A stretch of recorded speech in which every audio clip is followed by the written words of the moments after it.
What's up, everybody? Welcome to Real Reviews. Hope and pray you're doing well. So see a couple of people in the chat. Mr. Phil Fox already starting problems. You are not Batman, my friend. That's me. But I am not by myself today. I'm joined by my fellow cast, and here we go. What's up, everybody? Welcome to the Real Reviews crew. Everybody introduce yourself. I don't know why Chris is looking funny, but we'll fix him. Nate, too, while I fix Chris, introduce yourself. Say what's up to the people, man. Hey, I don't think you can fix Chris, but hey, everyone, I am Nate2D2. Yes, the Nate2D2. It is great to be back for this special episode of Real Reviews. I got all my Batman stuff up. It doesn't look quite as I thought the way it was supposed to look, but I'm happy to be here. Awesome. And of course, the lady herself, the queen of Real Reviews, Michelle. What's going on, sis? Hey, I'm just glad to be invited because SOC don't like invite me to stuff. So. Oh my goodness! You want to start off with drama? This is ridiculous. And Batman. All right, I think I got Chris fixed. Chris fixed. Jesus Christ! I made it. Awesome. All right, so hopefully you guys are doing well. Say what's up to some of the people in the chat. Let's see what's going on. Mr. Phil Fox, God bless you, bro. Thank you for being here. Mr. Green, he says he knows that you are the Batman. Mr. Green, blah, blah, blah. He's vengeance. No, you're not. Mr. Green said, y'all ever seen Seven? I got the same kind of vibe from the Batman, especially Riddler's shenanigans. You are correct about that. So we are experiencing some technical difficulties because Nate keeps on doing stuff. Sorry. My goodness. Anyway, Mr. Benjamin Handelman, the Batman fan himself, what's going on, man?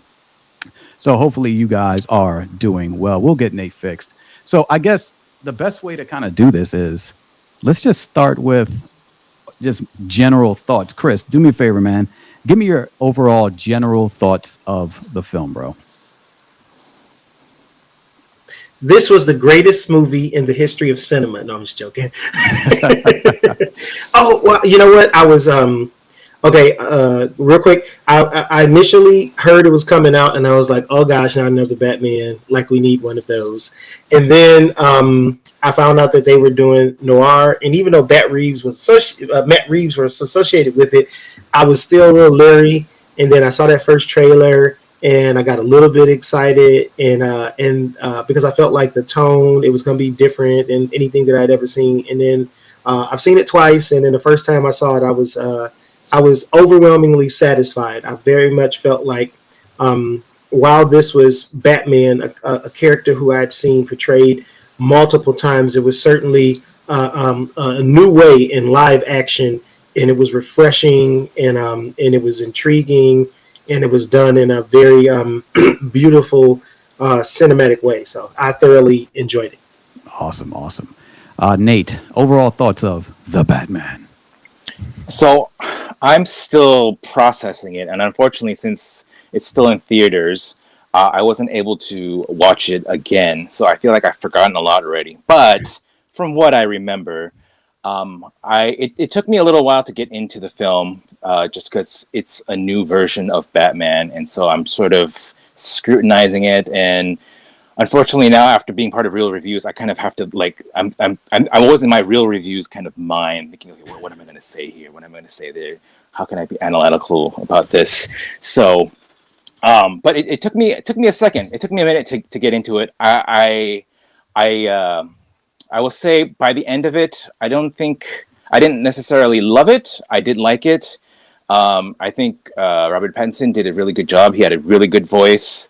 The film looked great. I have a feeling that when I watch this again, that I will enjoy it a lot more because I kind of know what it's about. I kind of get the feel of I think what they're going for, and I think hopefully, I'm sure they'll do subsequent films in with this version of Batman. So I think if they do a good job at following up with it, I think I could probably enjoy this film even more because of that. But I think I'm very optimistic of where they're going with this version of Batman. So that's sort of my overall thoughts at this point. Ah, nice. Michelle, what were your thoughts of the Batman? Well, I got to see an early screening of it on No, Wednesday. nobody want to hear about your early screening. So I got to see it before commoners. Wow, us I little was poor I folk. was privy, I That's was right. privy to the Batman before the commoners got to Before weigh the in. peasants, before we peasants got to see it. I didn't want to quite say peasants, but that's why I said commoners. Oh my Um, goodness. but I really did enjoy the movie. It was a really good movie. I think the acting was really good. I went in here with very low expectations Oh man. because Rob Pattinson is playing the Batman, and I didn't think he'd be able to pull it off. Shockingly, he did a really good job at being the Batman. He did. He made it his own, and he did it in such a way that he kind of like set himself apart from other Batmans, and I really appreciate that. I think Zoe Kravitz did a great job as Catwoman. I think hands down, she's probably my second or third favorite Catwoman. Eartha Kitt is, of course, number one. Um, and her and Michelle Pfeiffer might be tied because I did like Michelle Pfeiffer's Catwoman. She did a really great job, and I mean, I love Jeffrey Wright. I think he's an amazing actor, and to have him as Commissioner Gordon, I think was a very smart move. And I like the tone of it, and I like how you see the character progression of Bruce Wayne from the beginning to the end of it. Like you can kind of see he gets like jumped into this, and then all of a sudden he's like learning as he goes, like trial and error. And the Riddler kind of stole the show. I didn't think because I seen his outfit before because I went as the Riddler when I went to go see it. And so I seen a new one, and I was like, "This looks like it's gonna be even stupider than I think." But he did an amazing job. Like he's probably the main reason I actually like the movie because he made that role his own, and the actor who plays him did such an amazing job. And like I like how it's more of like a crime drama too, as opposed to like too comic booky to me, and I like that because it's a little bit more realistic than some of the other ones. Because the technology we have, these things are very possible. Like in the Riddler, how he happened, like all these things are possible. I really liked how there's realism inside the drama inside this comic book movie. So I really liked it. That is awesome. Well, for me, I loved every single second of that film. From the opening scene to the closing scene, I was completely enthralled. It did not feel like a 3 hour movie to me. I actually, at the end of the film, I was hoping for more. That's how comfortable I was in the film. That's how great the pace was. I think Matt Reeves did a wonderful job with the film. Um, you know what? Like I had, and it was scary because I had nothing but high hopes when I went into the film. Um, Everything from the trailer, from when they announced who was going to be directing, I was on cloud nine because I love the Planet of the Apes series, and I think Matt Reeves did a great job with that. And once I heard that he was going to do the Batman, I was like, oh man! And then the way he was talking about it during was it DC Fandom is the thing they have when that was going on. The way he was talking about the Batman kind of allowed me to put even more confidence in him. He, to me, was an amazing director. Robert Pattinson, hands down, a very good Batman. I expected him to be a good Batman because, of course, yeah, we all know him from the Twilight films, but he's done other things. So, other than that, to me, he was great. Catwoman was good. I wish they would have developed her story a little more. I wish I would have got into a peek of how everything transpired. That may come later. I'm thinking. I don't know. For some reason, I'm thinking they're gonna give her a little more in a different series or something. Because I know they're doing a Penguins spinoff going on HBO Max. So I'm hoping they do a little Catwoman spinoff just so we can kind of find out how she became the Catwoman, why she does what she does, and things like that. Again, Robert Pattinson did a great job. The Riddler, awesome. I was hoping that the Riddler. I was hoping that Paul Dano wasn't going to be influenced too much by Heath Ledger's Joker, because once you get that kind of performance from Heath Ledger, I think it's hard, maybe as an actor, I'm not an actor, but hard for an actor to see, oh man, maybe if I do something similar. But he was completely different. I love the fact that Paul Dano did an excellent job as far as looking. When he had the mask on and his outfit on, he was, intimidating. But when they took it off, his demeanor was, of course, very nerdy. You were not intimidated by him at all. But at the same time, when he was, having conversations with Bruce Wayne, when he was doing that kind of stuff, and That was awesome. So anyway, those are my initial thoughts. I loved everything about the film. And I was trying to find something I didn't like about the film. Maybe as we continue the conversation, we can probably tease some stuff as far as like what you guys liked and did not like about the film. But just to kind of transition, I'll ask this question: what visual was the best for you in the Batman, as far as like cinematography goes? What was maybe the one scene or a couple of scenes that kind of sticks out for you in that case? Anybody can answer and go for it.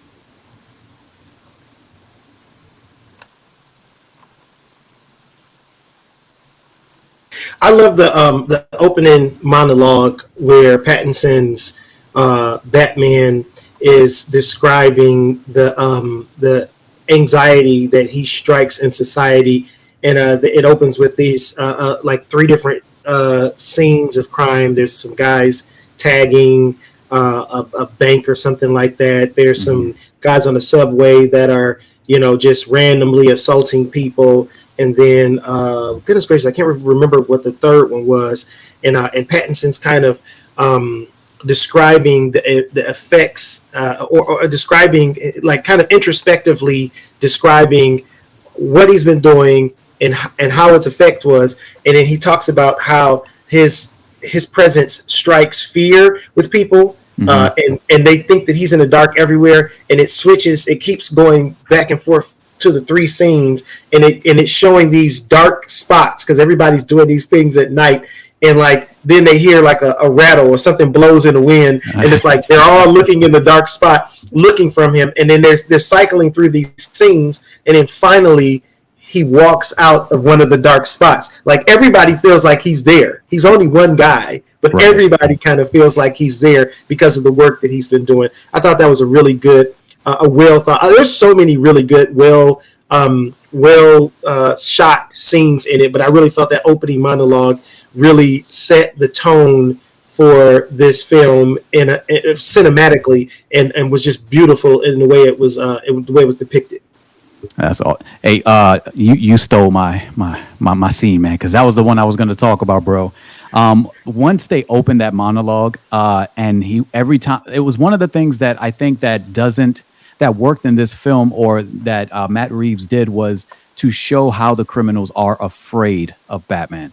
I think so many of the other films, they do a good job as far as showing, him when he finally gets to the person and beats them up, and then they may be afraid.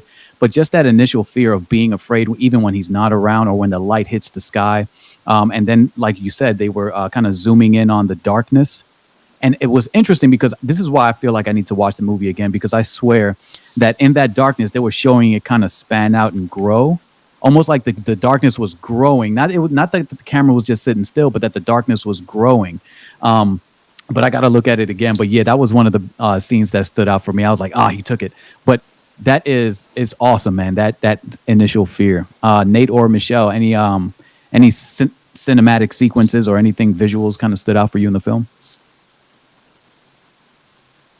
I had to say, everybody joke and be like, "Oh, DC movies are dark."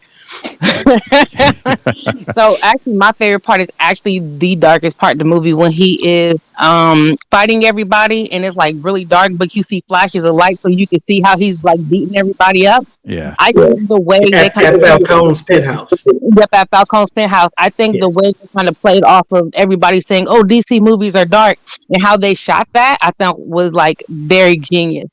That's probably one of my favorite parts in the movie, of how it was filmed. And I was like, this is pretty dope. Because I've seen it before the commenters did. Oh, my goodness. Nate, you got anything? Because if not, I got another scene I want to talk about. Yeah, go for it. Yeah, Nate. Nate, I'm going to let Nate go first here. I think I'm gonna be useless on this review, because it's like I'm like, I don't have anything specific that I can point to. I think the whole film as a whole looked good. I feel like the film, in many ways, they were allowed to make a film like this because I think of Nolan's trilogy. Just that I think there was a lot of the aesthetic maybe that was maybe inspired by it, or at least allowed to be accepted by the audience, that it's more grounded, but as well as kind of a heightened reality. And so I think the film as a whole looked good.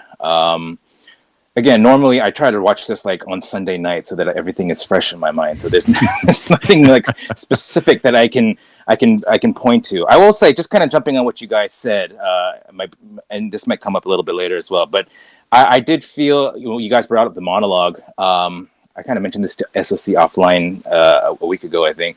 I did feel, I had mixed feelings about that monologue. What you guys were saying about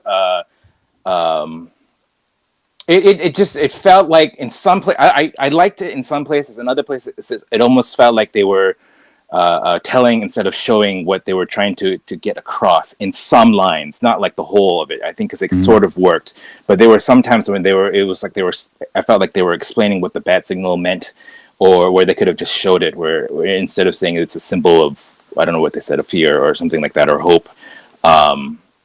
They could have just showed the symbol and then showed the reaction of the criminals without actually saying that. And so there were little things like that in the monologues in the beginning and at the end that bothered me a little bit. But yeah, that might be something where I might be. That might just be me, but yeah, Chris can go ahead with his further thoughts. Hold on, Chris. Before you go with your thought, I just want to say something about Nate brought up the monologues, the beginning and end. I think they work because you see the juxtaposition between the two of them, of how he's like this Batman in the beginning, and then I'm now this Batman in the end. So I think if we didn't have the original monologue, the ending one would just be like, I think it would have fell flat on its face. It wouldn't have been as powerful as it was. Right. Yeah. Great observation, Michelle. That juxtapose really makes the difference. We're watching an early version of Batman who's still trying to figure out who he is, and this episode is designed to show us like Batman having an epiphany. Of what of who he should be, what he really wants to be about. So yeah, I thought that was great observation. But there's a couple other things. One scene is the dialogue toward the end of the movie between after Riddler gets himself caught and he's sitting in Arkham and he invited Batman there because in his deranged mind, Batman was his partner in all of this. He's talking to Batman. And the way that Reeves shot it, it's like it starts off with on the side of the glass. So they've got the security glass, and Dano's on this side, or the Riddler's on this side of the security glass, and the camera's on the side of the glass with him, and so you can hear him very clearly. And then slowly, as he's talking, and they change to where Batman's going to be speaking, the camera switches to the other side of the glass, and for the rest of the film, it stays on that side of the glass. And when the Riddler speaks, it's muffled. Like it's almost like you're sitting there talking to a person through a glass and the sound is muffled. Just the fact that they had so many little subtle details like that in the movie. Another one that stood out to me was when Catwoman had captured, I forget the officer's name, the corrupt officer that worked at the Penguin's Iceberg Lounge. And so she's got him up there with the bat signal and she's beating him up and she's thinking about killing him. And then Gordon moves toward him because she's got him sitting right on the edge to push him off or to shoot him and for his body to fall.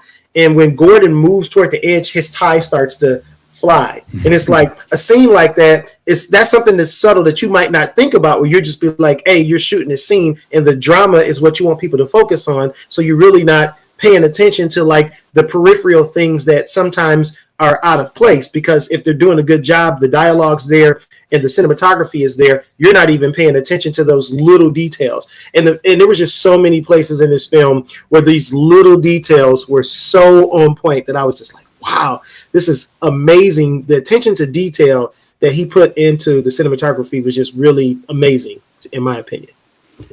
Oh man. Okay, y'all gonna make me. Okay, so I'm gonna have to jump in right to the last scene, because since we were talking about the dialogue, the last statement that Batman makes lets me know that they thought this all the way through when they made the Batman film, as far as his year 2, right? Because when the first images popped up, right, for Robert Pattinson as Batman and Bruce Wayne, they were like, "Come on, emo Batman! He got the long hair."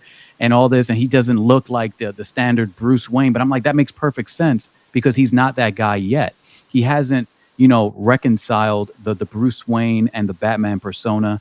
He doesn't care about being Bruce Wayne. So to me, that visual of him not looking like Bruce Wayne and being that emo looking, it makes sense, especially for year two, because he's raw, And so one of the things that stood out to me, and I in the theater, my wife was just looking at me, and I was like, "Yo, what a statement!" And I'm like, "Did everybody else catch it in the theater?" Because I'm thinking about it, of course, through a Christian lens and things like that. And so here's the statement of the film, right? So, and what's interesting is that the name of the score when he's making that last statement is called "The Bat's True Calling." And so it's so dope. And so this is what it says. It says, "The city's angry, scarred like me. Those scars could destroy us even after the physical wounds have healed. But if we survive them, we can transform ourselves.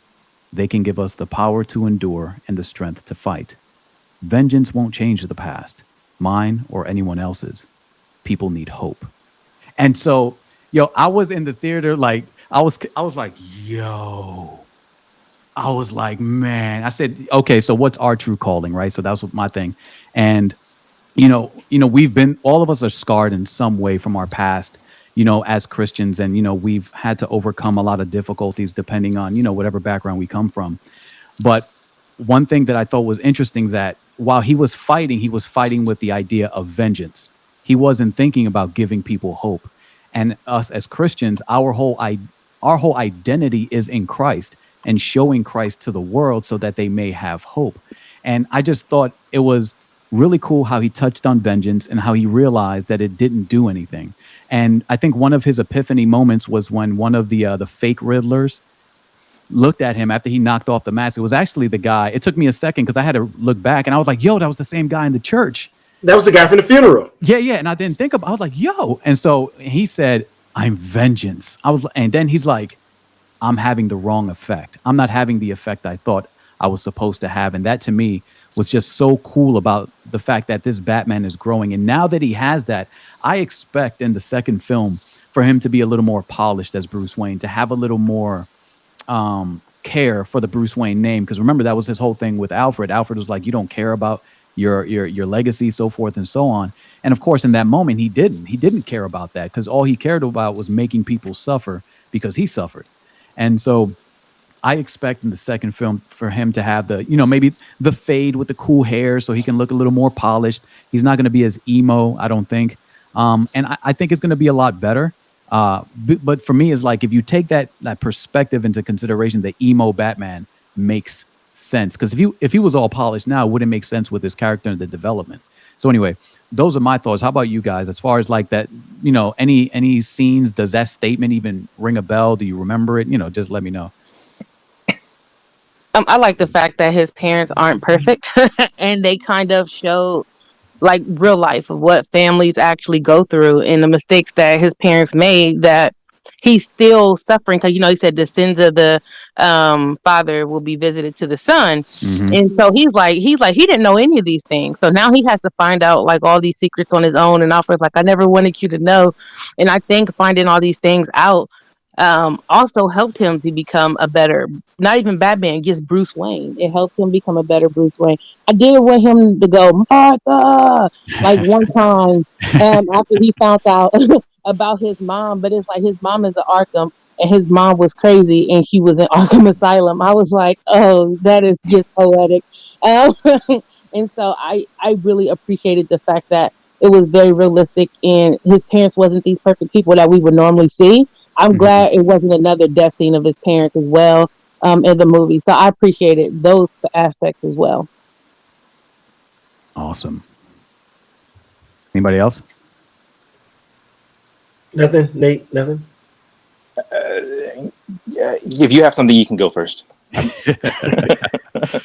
Yeah. Oh, well, I was going to say this is a little bit off of the topic that we were talking about. Another one of those detailed things was I loved how the compression, all of this happened over the course of 6 days. Like often in movies and nerd them. We're always trying to syncretize the timeline when we see different movies and events happening and things like that. And I love how that little detail was in there also, because Batman and as well as the Riddler, they're both were like these incredibly brilliant guys that were very introspective and journaled. And even though the Riddler was a little broken, I mean, Batman was a little broken, just broken in a different way. But yeah, I just thought there were so many wonderful, realistic details that really grounded this movie in a way that often comic book movies aren't. And that just made this movie so much more appreciable for me. Awesome. Nate. Yeah. Okay. So jumping off what you guys were saying, like for example, the emo Bruce Wayne look. It took, again, like I said in the beginning, it took me a while to kind of get the feel of what this film was about. So when I saw that, I think it made sense to me on some level why he would look like that. But I think from an emotional standpoint, it felt wrong just because I was so used to a contrasting Bruce Wayne with Batman. And I mean, you see that in Batman Begins, and that technically was, I think, more of a year one kind of thing where it's like, okay, I gotta be this other Bruce Wayne. I think maybe that was even Alfred's, the Michael Caine Alfred's advice. I'm not sure, but you could correct me if I'm wrong. Where you need a way to distinguish who Bruce Wayne is between Batman, so people don't draw a connection, right? And I think part of the reason he goes out and parties is that so people see him there, and so he has this public life as Bruce Wayne. So I was like, this guy couldn't be Batman at all. So I think that's kind of what I'm expecting in my mind. That's part of my instinct.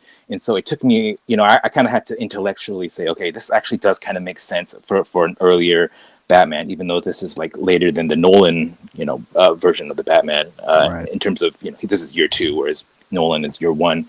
But it did make sense, and it didn't really bother me that much. I was like, okay, it makes sense. It just feels weird.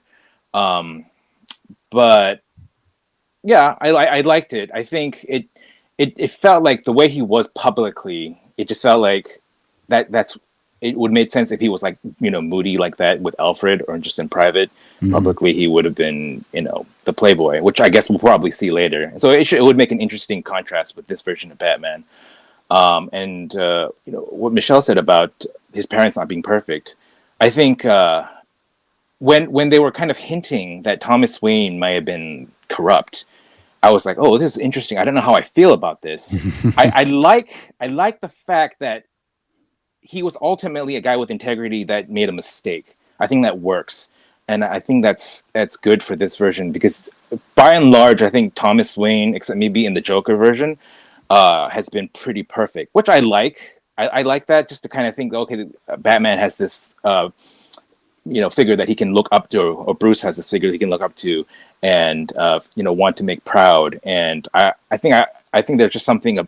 I don't know. I think it's nice to have a character where you can look at him and say, okay, he may not be, nobody's perfect, but there's this guy that's trying his best to do what's good without being pompous, without being, he's humble about it. He's doing it because he feels that he wants to do good. And so what you see in the Nolan version of Thomas Wayne, or I don't know if there was we didn't really get a sense of who Thomas Wayne was in, I think, the Schneider version, but or Batman the Animated Series. I mean, that Thomas Wayne in that was always this upstanding guy that you had this episode where Batman is dealing with what he thinks. I think he was dealing with Scarecrow, and he's getting images of Thomas Wayne or of his father being disappointed in him. And so it's kind of interesting to me to have this figure that's full of integrity, that he's striving for, that he has this this figure that he's I think maybe an inspiration to him. And I think if I think it works in this, that you can't have him be ultimately corrupt. Like if he wanted was it the reporter to have been killed, like if he was involved in that, right, then it would have made sense to have Batman kind of go over the edge. I think it's good that Thomas Wayne ultimately was upset that happened, that he was involved in that. And it creates a kind of a different a different world that we can explore, because I mean this is how many versions of Batman have we had now, and so you know you need to mix it up a little bit. So and the fact that his mom was obviously mentally ill, and Thomas, that reason why Thomas Wayne wanted to protect her, and made basically a deal with the devil, that makes sense, and so that worked for me. And so elements like that, I think it took me a little getting used to, but now I kind of get where they're going with this. Like I feel like when I go back on this, I'm like, okay, this actually works. This actually makes sense. I'll probably see this more like you guys are seeing it. I'm still processing it, but just because I'm kind of a creature of habit, I guess. So that's probably like why when I saw The Force Awakens, even all the familiar stuff just kind of it felt right, and then you go back and you're like, oh, this is just a rehash of everything. I still like Force Awakens, but you can I can see a lot of the failures now after kind of reflecting on it. So I think it's going to be kind of the reverse with this, where I'm like, okay, it doesn't feel right, but I think it will after I kind of go back. Yeah. And I started taking the opinion that, listen, you have to watch movies multiple times to really just get a really good feel for them. Nate has been a big advocate of that. And, even now, like I go back and I'm starting to watch films again. And so one of the films I went back and I kind of shared it with you guys behind the scenes was Batman, The Dark Knight Rise? No, The Dark Knight. And so I watched it again because I was like, man, I just want to watch the Batman again. I said, let me get some kind of Batman fix. So I went and just looked at that. And one of the things that I admired even more, because back then I admired it as well, was just the cinematography, just the way that movie was shot was awesome. And the villain, Heath Ledger as the Joker, I was a little sad. I was like, man, we're not going to get to see him do that again. You know what I mean? Like he's not going to be able to like continue that story even or just show anything else. And so, it was kind of heartbreaking. But at the same time, it's like, wow, he pulled out a performance from out of nowhere, man. So when it came to the Joker, and of course, just naturally, everybody's going to start comparing the Riddler to the Joker, even though they're different characters. We're looking for that same kind of that gravity of a character. I think Paul Dano did a perfect job with him. I think there's nothing else I think he could have done to make that Riddler scary. Like he made him scary, but still nerdy and kind of so he was very human, unassuming, but still scary, especially when he was talking to Bruce and he kept on saying Bruce Wayne. Like it was just so different from Heath Ledger's Joker. It was just so cool. And so I don't know, Chris, it looked like you had something you wanted to say or you wanted to share. Was there anything? Yeah, I was going to say that in the Snyderverse, Thomas Wayne was the comedian. It was a joke though, because it was Jeffrey Dean Morgan. Okay.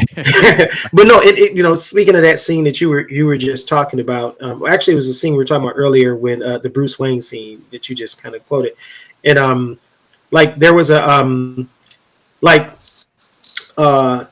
was some. Okay, I made the mistake of watching a commentary video on it, and so this is not an original thought of mine. This is something that somebody else pointed out. After I watched it, but the first time I watched the movie, I thought that Dano's Riddler knew that Bruce Wayne was Batman. The second time, I was convinced that he didn't, and I'm pretty sure this was intentional. Okay, because he sends the bomb to Bruce Wayne with the fireproof card for the Batman. So in my mind, okay, you don't know who the Batman is. Because why would you send the fireproof card? You think it's two separate people. But then someone mentioned like they believe that he had figured out because of the bomb that Bruce Wayne and Batman were the same person. And when he was saying Bruce Wayne, he was effectively letting Bruce know without giving up that he actually let him know. And in the actual one of the comics that it drew from, that's how the storyline ended. In the comic book, the Riddler figures out who Batman is, but he doesn't want to give it up because it'll end all the fun.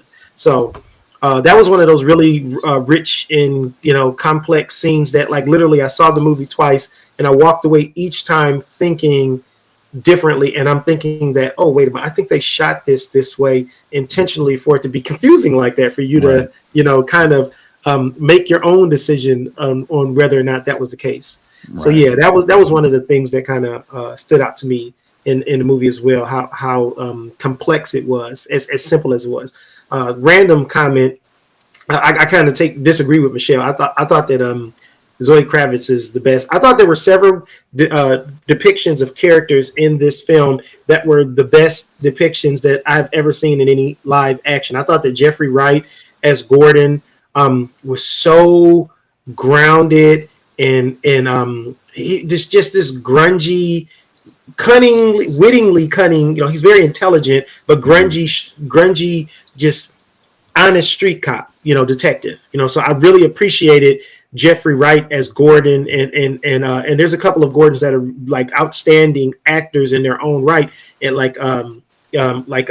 what's his name, J.K. Simmons. I thought J.K. Simmons and who you just mentioned, Gary Oldman. I thought both of them were good Batmans, and those are outstanding actors. But I thought Jeffrey Wright really, kind of made his mark with the role. I thought Zoe Kravitz, I was of the opinion going into just before going into this that Zoe Kravitz was just a pretty face and she wasn't a very good actor until I watched a movie called Kimmy that had just come out on HBO Max right before the Batman came out, and I thought she played this complex character in Kimmy, and she was like, a pretty solid actor. I was like, wow.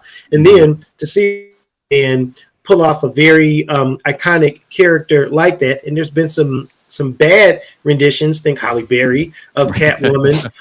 I think that the two that Michelle mentioned were written a little bit over the top. Eartha Kitt more so because she was kind of in a very sticky rendition of Batman in an old Batman television show and movie.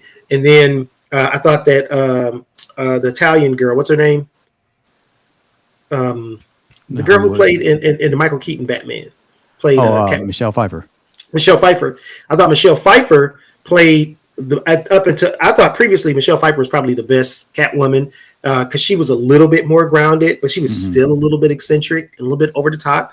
But I thought Zoe Kravitz just played this very grounded Catwoman, and it was just phenomenal to observe. And I thought a few other people did. I texted this to SOC. I'm pretty sure he was probably processing at the time, but I thought that I was really surprised that while I appreciated Andy Serkis's Alfred, there were elements of that I appreciated. I appreciated like it really showed that he was very intelligent. It really showed that he was highly skilled and that his background as an intelligence agent. Previous background as an intelligence agent, probably prior to the Waynes hiring him, so he was very instrumental in Batman deciphering some of the things that the Riddler had left. So I really appreciated those elements of it. But on a tonal level, I really felt like his Alfred fell a little bit flat. It felt a little.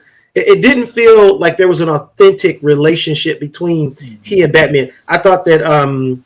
Both Jeremy Irons, who only had very small roles in the two movies, I love his tone of Batman. This elderly guy, sage guy, really speaking to this guy who's like a son to him that he loves, and trying to convince him to do what's right, even though you're kind of his employee. And I felt the same way about I forget the other guy who played in the Christopher Nolan ones, the British guy. But I thought that his tone of Batman, of Alfred, was very similar to Jeremy Irons, very sage, loving, fatherly figure who just so happens to be your employee. So I was a little like of everything with the film, and it wasn't like it stood out and it was bad. It was just odd for me because Serkis is such an outstanding actor for his role to be the one role that for me felt a little flat. So yeah. I mean, he did amazing as Claw. And I think that's why I was expecting more, because when he was Claw, he did amazing as Claw. But I will say that you can't disagree with me, Chris, because I'm always right. I mean, I thought we've already established that. But I think, hands down, Eartha Kitt is still the best Catwoman ever. Like, there's no better than Eartha Kitt. But Zoe did an amazing job, just not as amazing as Eartha Kitt as Catwoman. That's all I wanted to say. Oh, and Colin Farrell. Oh my goodness, dude! I left this film wanting more. Yeah, he did amazing. Yeah, he really did an amazing job. I was so surprised because I wasn't expecting him. Again, my expectations was very low. I really only went before all the commenters because I knew SOC wanted to see it. Really, that's the only reason I went She on keeps with on jabbing that knife in. She just like.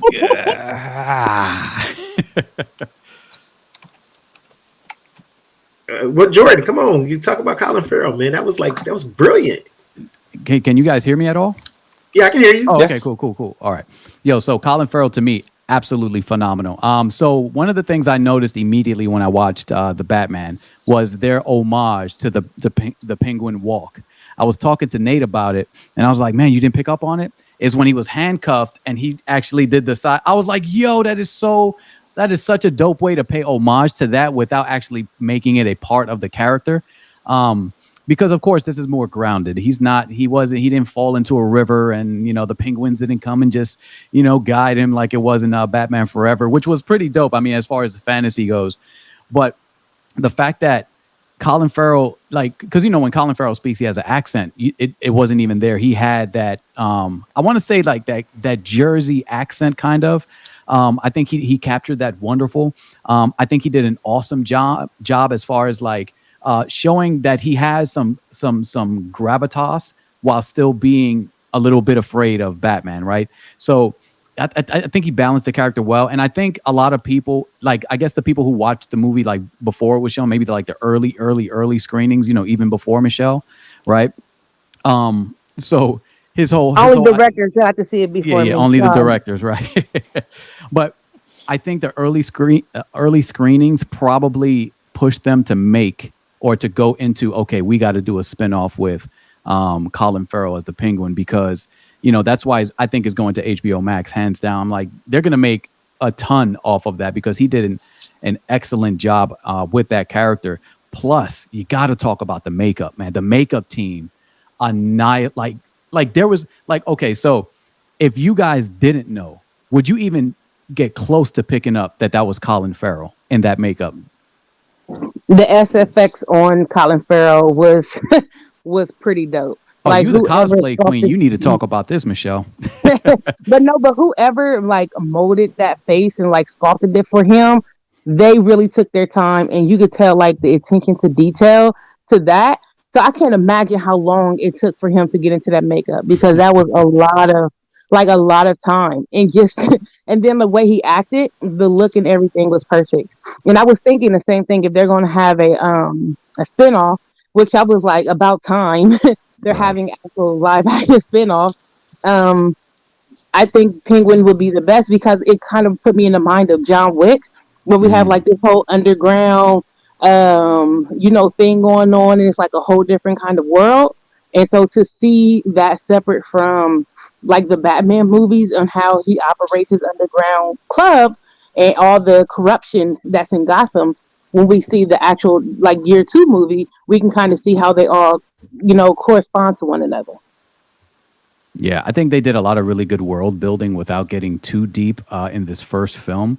Kind of like, you remember when we talked about John Wick, Alfredo pointed this out, was there's an entire world. You want to know what's going on in that world. And it's interesting because to me, it's like, even though they built the world just enough for this film, you definitely want to see what Arkham Asylum looks like from the outside and the inner workings of how everything works. You want to see Gotham, I mean, a huge span. I want to see, I mean, just everything. I just couldn't stop.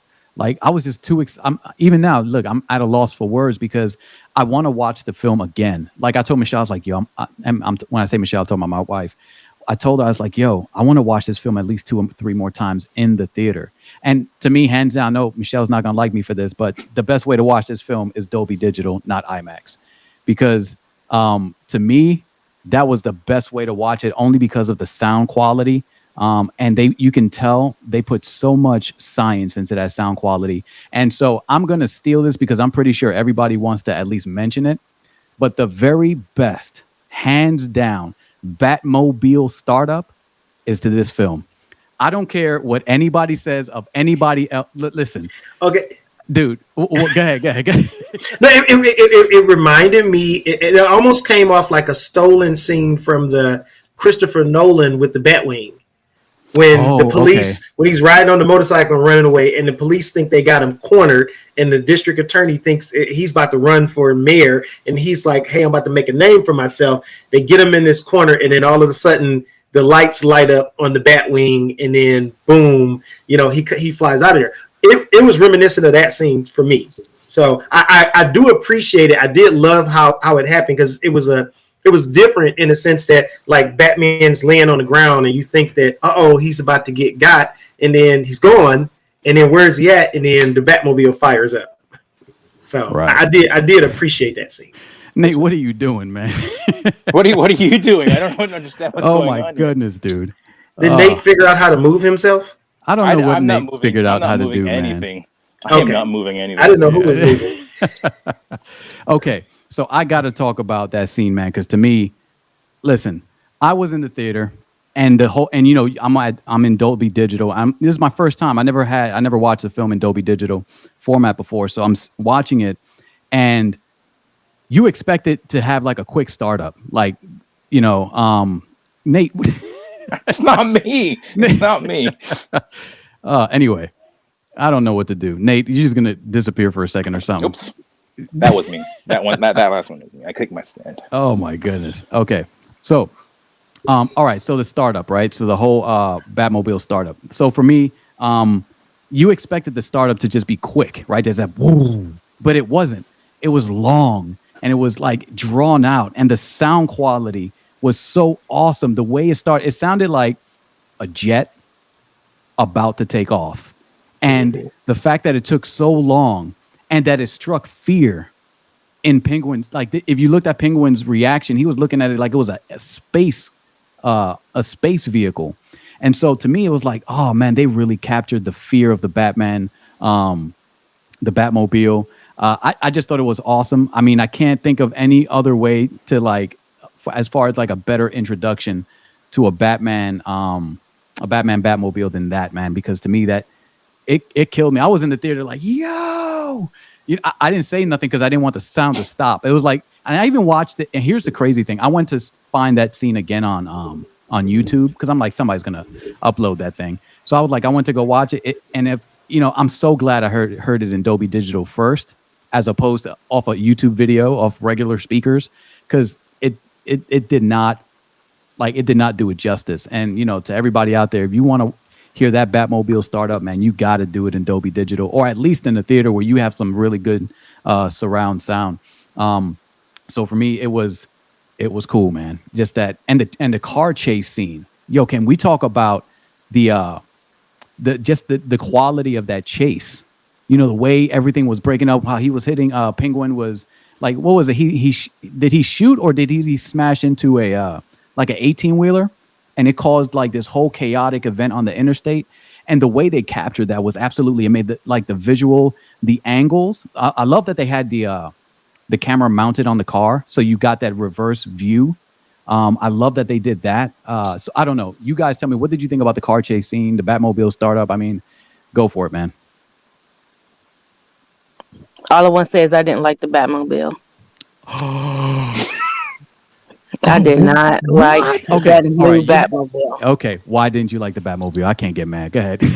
I don't know. I just I agree. I like when it started up and I seen it revving. And I was, maybe because when I seen it, I expected more, and it came out and I was like, eh.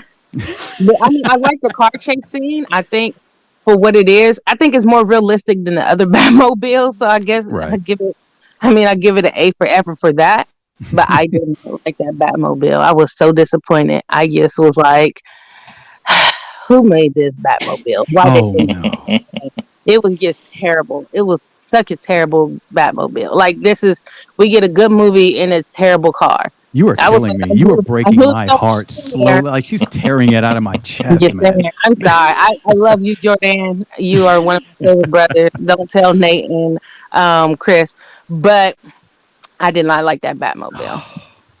I like, and all I right, think everybody, thank you so much for hanging out with us here on Real. But I mean, because in IMAX is just as great in IMAX. It was like, it sounded really good. Like, again, you hear that noise, like, and you see, because it's coming. The Batmobile is coming, and I just expected, like, I'm over the top, and I just expected something more grand than what I got. I mean, for commoners, I guess it's great. Oh my goodness, really, Michelle? Really? Really. Oh, it was a revelator. He says it was not the '70s version of. Yeah, you right about that. Thank goodness. Can you imagine if he rolled out with that thing? It started up with that sound, then you just see this long boat. with the bubble glass windows. Yeah. Looking like the remember that Simpsons episode when Homer made his own car. He was trusted to design. Oh, that's hilarious. Yeah. That's what I think about all the time when I see that old school Batmobile. But oh man, so it's cool though, right? Because not everybody's gonna like everything, which is really cool when we start talking about these films because we get all these different perspectives when it comes to that. So yeah, I totally respect that you didn't like that Batmobile. That's fine. It's okay. Even though it breaks my heart, I'll cry about it afterwards. I mean, Chris is a corrupt cop. He got his GCPD shirt on, representing. So hey, not all of us are on your payroll. But I think you are, though. I think not all of us. I think you're on the payroll, and you're just as bad as that Batmobile. Hey! All I gotta say is, you might see me at the Iceberg Lounge. Okay, speaking of the GCPD, exactly. So speaking of, let's go into the GCPD a little bit because I think they captured the corruptness of the cops in that film very well, especially when they were at the inner club of the Iceberg Lounge, and it showed like all the politicians. I love, just a side note, I love the whole idea of Bruce Wayne having those contact lenses so he can go back because it adds to his detective element a little more because now he gets to go back and study and look at things. So I did like that. But it was really cool because you get to see the corruptness of the officials there, and they're in this inner thing. And so it has this, underground, feel, which is cool because now you're like, man, I really want to see how deep does that rabbit hole go as far as that goes. But the GCPD, I think they captured very well the corruptness. I like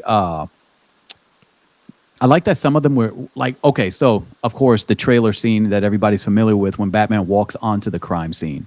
And so I want to talk about that camera angle a little bit because it was just so dope. So you got Batman walking in and all the cops are just kind of looking at him like, what are you doing here? Yeah, exactly, Chris. Like they were all lined up on the side and he was just walking down the middle. But it was cool because he started seeing things. He was floating down the middle. Dude, he was just... I bet you know what? Like since this is a Christian channel, I bet you that's how it looked when Jesus was walking into the temple and the Pharisees were all lined up like, who is this dude? Right? He's like, and all that fear. But anyway, so anyway, I love the camera angles there. I love, I'm going everywhere. Okay. So real quick. So the GCPD, the characters, I think they did a good job. I like the fact that when he was there, he was more like an intimidating thing or something that they did that disgusted them. And you can tell like when that one, I can't even remember the main cop that walked in and was scolding Jeffrey Wright's, Lieutenant Gordon, because he's not Commissioner Gordon yet. And he was scolding like, what is he doing here? How dare you bring him in? Like, to me, it kind of reflected how much they hated Batman and that he was a vigilante and I think more than anything, I think the corrupt cops were mostly upset because he was disturbing their kind of their income and things like that. So I think they really captured that. So as far as that scene goes, before I go into anything else, because I can go on forever about this film, what were your guys' thoughts about the GCPD and kind of like how they kind of captured that in the film? They did a good job at capturing the corrupt cops because the guy you're talking about, I actually thought he was corrupt too until like the end of it, and I realized he wasn't part of all the corruption. But they showed like how deep it ran, that in the way he was acting when they caught Batman, it made me think, oh, he was in on the take, and he was also part of all the other shenanigans that was going on with them. But I like how it showed like the depravity of Gotham. And like how it was a free, like every man for himself, and everybody's just doing whatever they want to do. Like sin abounds everywhere in Gotham, and there's no hope, and it's just darkness. And then we do have a hope. The hope just didn't come in the form that they thought it was going to come in, and it wasn't just him by himself. Like we had Gordon, and we had the mayor who actually wants to to have change. So we see like all this hopelessness, and then we see like there is rays of light even in all this hopelessness and darkness and corruption. Yep. Chris, any thoughts on the GCPD since you got the shirt on? Yeah, you know what? I'm gonna kind of parlay this into a broader conversation. The entire yes, when it comes to the GCPD, I thought the same thing. I thought that was a good misdirect because, as Michelle pointed out, that one cop that was there at the door that made the comment when Batman glides into the original scene of the death scene or the murder scene of the mayor, versus at the end after they found the Riddler's hideout, and that's the cop who's there actually watching the place, right. And Batman comes back because he realizes that he missed something, and this cop is trying to control Batman, but is so intimidated and ultimately ends up being kind of a good guy, one of the good clean cops. He's the cop that gets Falcone, like the guy that comes and grabs him when he comes out of the when Gordon's bringing him out. So yeah, I thought that was and I thought that even though it was like a visual, like it was this sort of feeling that the entire film, it was this feeling that, man, is there anybody in this city other than Gordon that's not corrupt? Because it did kind of feel like everybody. I mean, the mayor, the district attorney, like everybody is like on got their hands in the honeypot, the renewal fund, and is effectively working for Falcone. And so there's this, there is a sense that there's this pervasive corruption that seems almost complete, with rare exception, and then all of a sudden, the visual that, hey, not every cop's on your payroll after they're walking Falcone, bringing the rat out into the light. There's all these cops out there, and these are the clean cops, and somehow is implying that Gordon's vetted a few people, and these people aren't a part of aren't on your payroll, so you're not going to get out of this that easy.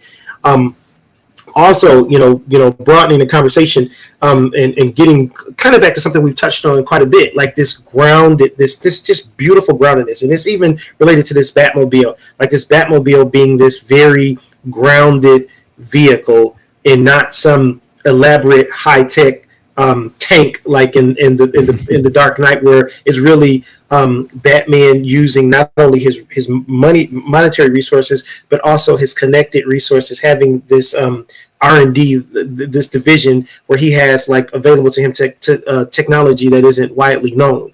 So I did think I love that groundedness of it, and I love the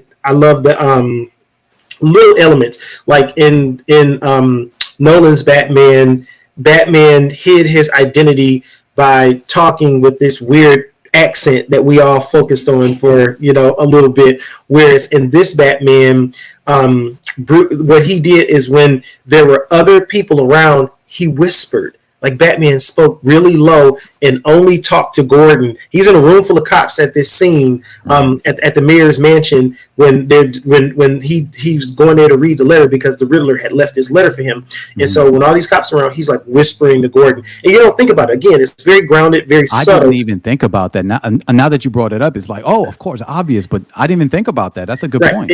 But when he was when he was Kravitz Catwoman, and it's just them two, he was talking louder. He was talking normal. Oh, but when there's a group of people around, he's whispering and talking very low so that no one would catch his voice and realize who he was. Because even though he was recluse, it made it, hey, Falcone's like, hey, the only person that's more of a recluse to me. So there isn't like there's a whole lot of public awareness of Batman to where you'd make that correlation with it, but he's consciously aware of the fact that his identity needs to be hidden, so he's doing these little subtle things to kind of maintain that. And then but when he's around Gordon and Catwoman, he speaks almost normal, versus when other people are around. I love the fact, I mentioned this also to Jordan, I love the fact that Batman got shot so much in this movie, because in a very grounded version of Batman, it's obvious. It's like Austin Powers. I got a gun upstairs in my room, Dad. Why don't we go up there, get my gun, we'll shoot them together. It's like you think this is how this should play out. It should play out just like that scene when often it's like, okay, Batman will get shot by aliens in the Snyderverse, and in the other one, Batman gets shot and then he has to upgrade his armor so that he's not getting. Where in this one, it's like man, Batman got shot like a million times. Like every scene, he's getting and bullets are just bouncing off of him, and people are swinging bats at it. And it was just like I really felt like, wow, that really made me appreciate the movie more because it was so grounded in the way in the types of things. I remember the first time I saw the movie Taken, and what I loved about Taken is like, man, if I was in this scene here, I would do this. And I would think this while I'm watching the movie, and then he would do it. I was like, this guy's sitting here talking, and I'm like, man, why are you listening to this guy? Just shoot this guy. And next thing you know, bang, the guy is shot. You know, the guy who had kidnapped his daughter, the rich guy who had kidnapped his daughter, or the guy who had purchased his daughter and taken. But I'm just like, I really love it when a movie does just really grounded, common sense stuff, and they don't draw things out unnecessarily. And I really felt like this movie did a good job that both with the depiction of the GCPD, the Batmobile, you know, certain elements of the ways that Batman carried himself, the fact that Batman was constantly being assaulted, and then ultimately that's what took him down. You know, that guy shotgun blasted him, and it's like, boom, it took him down, and then he has to take this little adrenaline shot, you know, to get back up to save Catwoman, you know, because the guy catches her from behind and knocks her upside of the head, and he's like physically out of it. And so, yeah, it was just so many little elements and things like that. And someone pointed out, the commentary I watched, that this fluid was green. And it's like, okay, there were subtle elements to other characters. There was the ninja in the opening scene, which makes you think of the League of Assassins. There was the pumpkin-headed guy. That was the other scene at the beginning of the movie. The pumpkin-headed guy that's robbing the store that looks like Scarecrow. There was there were these other like illusions throughout it, and that little green adrenaline shot, they makes you think of Bane. With stuff. So yeah, it was just really just a beautiful movie. So. Yeah, for me, like one of the things that I loved about the film was, again, I think I mentioned it earlier, was the time they took to lock on a scene, and it wasn't just quick shots, which I really enjoyed about the film. And I tend to give a little more respect to directors who just let the scene just sit instead of doing fast, choppy cuts. And I think one of the best examples of that in the film was when they caught the Riddler in the diner, right? How he put his hands up and they let the scene sit and they kind of zoomed in. And then, of course, the cops knock him down and they pull him away. But when he hits the table, and how the camera was angled just perfectly to catch the crack on the glass of his lens, and how Riddler or Paul Dano, I think Paul Dano did a good job. The way he did the scene was he just kind of laid there and just looked at Batman, you could see the wheels turning just from the look that he gave the Batman. But what was cool was when he looked in the window, Batman wasn't there. He kind of pulled out and he just walked into the view and just sat there.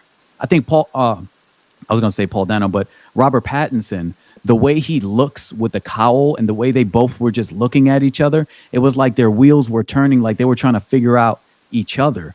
And it's like Paul Dano is like, I got the drop on you. I want to be caught. You think you got me, but I want to be caught. And it was interesting because that plays on the film Seven, right? Because when he gives himself up in the bank, right? And that's what was cool, how he put his hands up. And just in Seven, was it Kevin Spacey? He put his hands up, but that was his intention. He wasn't trying to hide. The only reason they caught him is because he wanted to be caught. And I like that they tied that Seven element together. But again, that camera pan where it just slowly zoomed in through the glass to look at the Batman staring at him. And they didn't feel like they had to do a quick cut. They just let the scene sit. To me, this film is like the pinnacle of that kind of filmmaking, of just because I think what it does is it gives people an opportunity to just imagine. Like, what are they thinking? Like you give that curiosity. It's kind of similar to what I don't know if you guys have seen the trailer. What was it? Nope. Remember okay, so the trailer for Nope. I think it was is it Peele or Jordan? Yeah, Jordan Peele. Okay, so Jordan Peele, he's directing this film called Nope, and the fact of how in the trailer.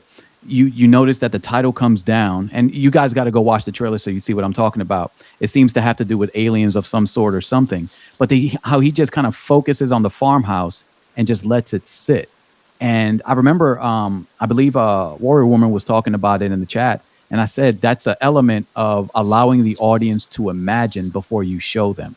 right? And so nobody knows what's going on. But the fact that you took the time to let that thing simmer, I think that to me is quality filmmaking, because you're taking advantage of the audience having to figure things out and having them to interact with it. And so to me, that's one of the highlights of this film. They did an amazing job when it came to just angling things. Got to talk about this one scene. You remember when when the guy was getting choked out in the truck by the Riddler? You saw what they did? It was absolutely Gil Coulson. Gil Coulson. So you remember when he gets caught and then Riddler starts strangling him, right, to choke him out a little bit before he puts that bomb around his neck. You watch the camera get really blurry. Like you can't even make out what's going on, which made it even a little more scarier. But it's almost like they were trying to make you feel what that guy was feeling, because when you're getting choked out, things get blurry. You're not, in your own senses. And so how they did that with the camera by flaring the lens and creating these like octagon shapes with the lights, and just like the way they just blurred it was just amazing to me. And it's like those little touches like that. I think filmmakers kind of get away from those things. Everything has to be high definition, high focus all the time.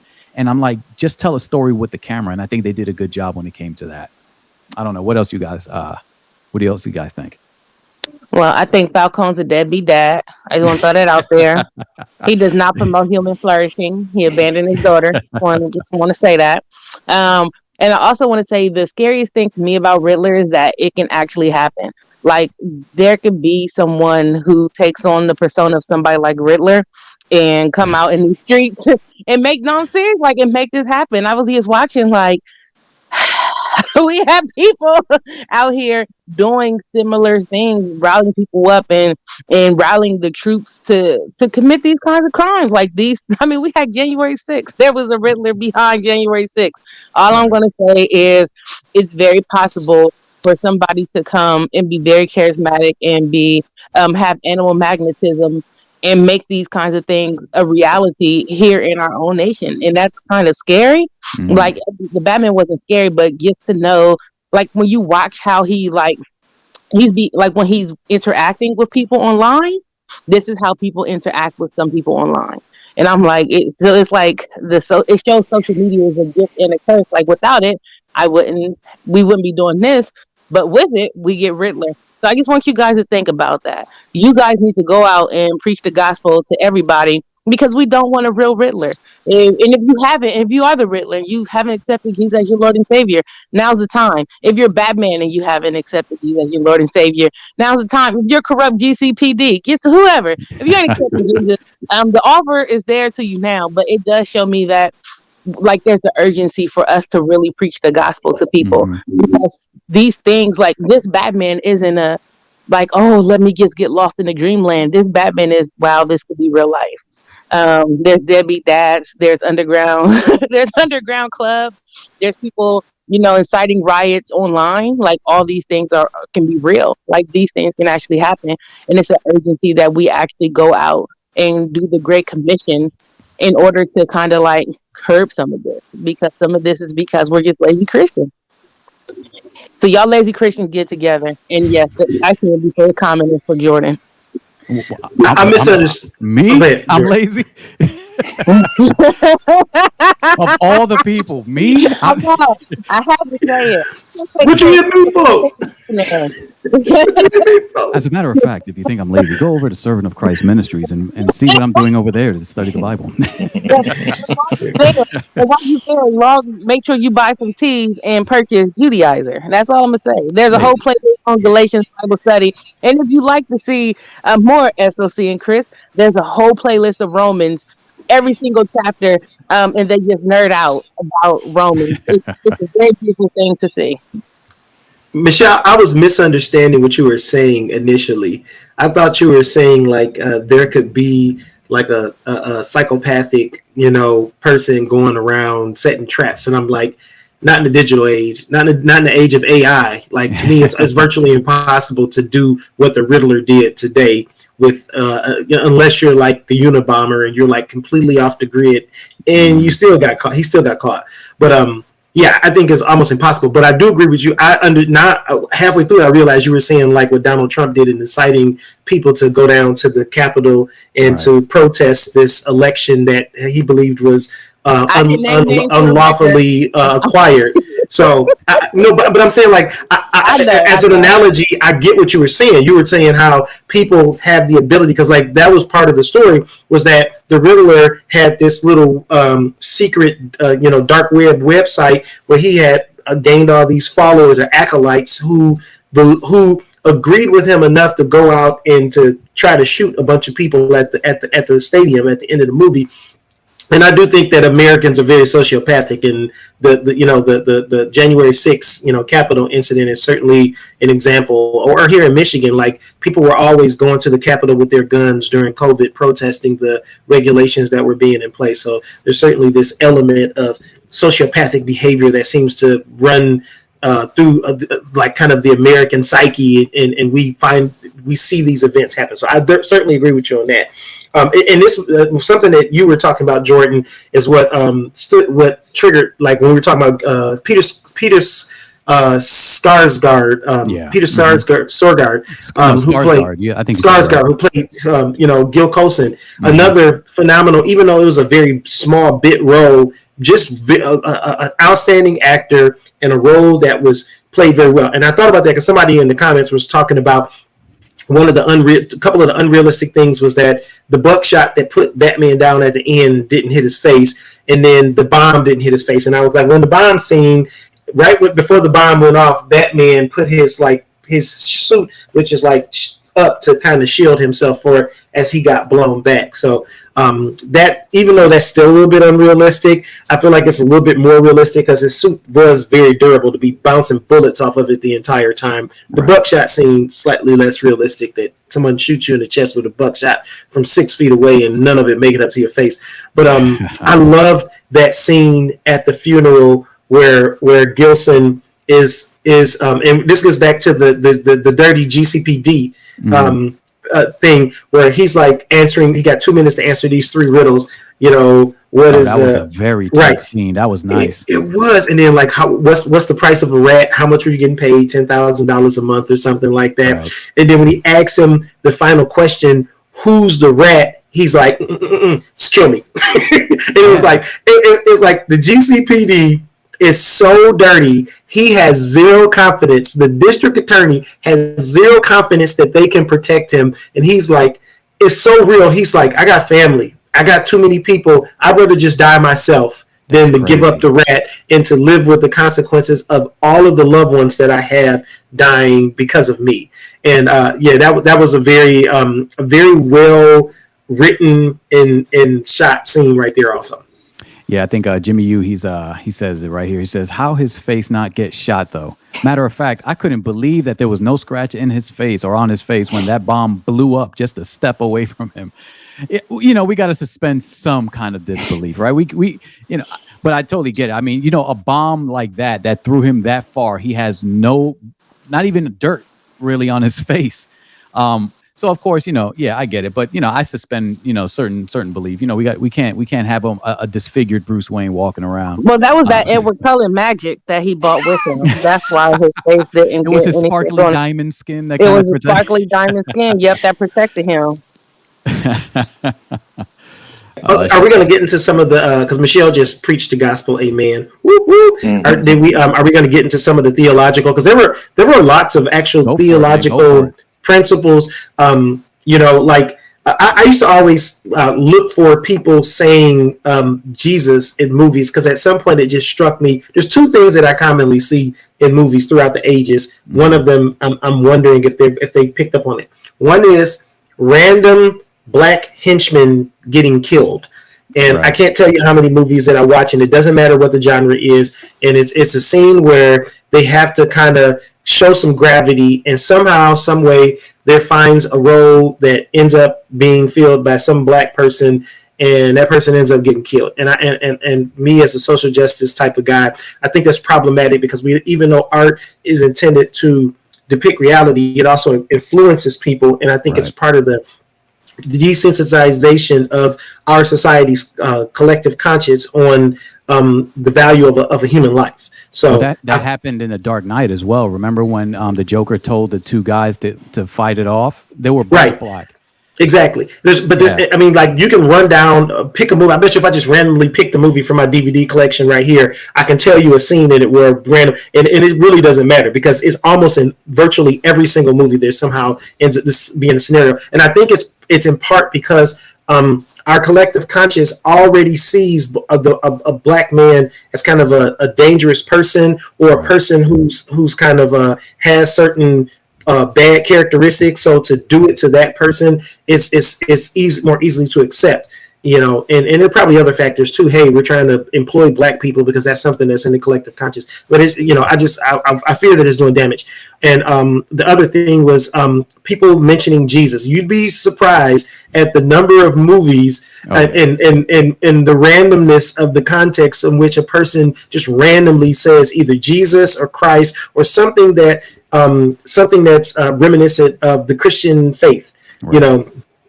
Even if it's GD, sort of a thing. The blasphemy. It's always something like that. So and Gordon, I'm like, he must be like a devout Catholic, because this guy talks about Jesus a lot. A lot. I think it was like 5 or 6 times he said Jesus or Christ in this movie when something was happening, and I just thought, like, man, that just kind of stuck out a little bit. How he did that. The end at the scene after the Epiphany, the Batman Epiphany scene, when the scene you're talking about earlier, when he pulls the mask off of the acolyte and he says, "I'm vengeance," and Batman has that epiphany that, oh, wait a minute, I'm eliciting a notion that is being conflated with other people and is problematic, and this doesn't work for me. I got to figure out something else. And then he ends up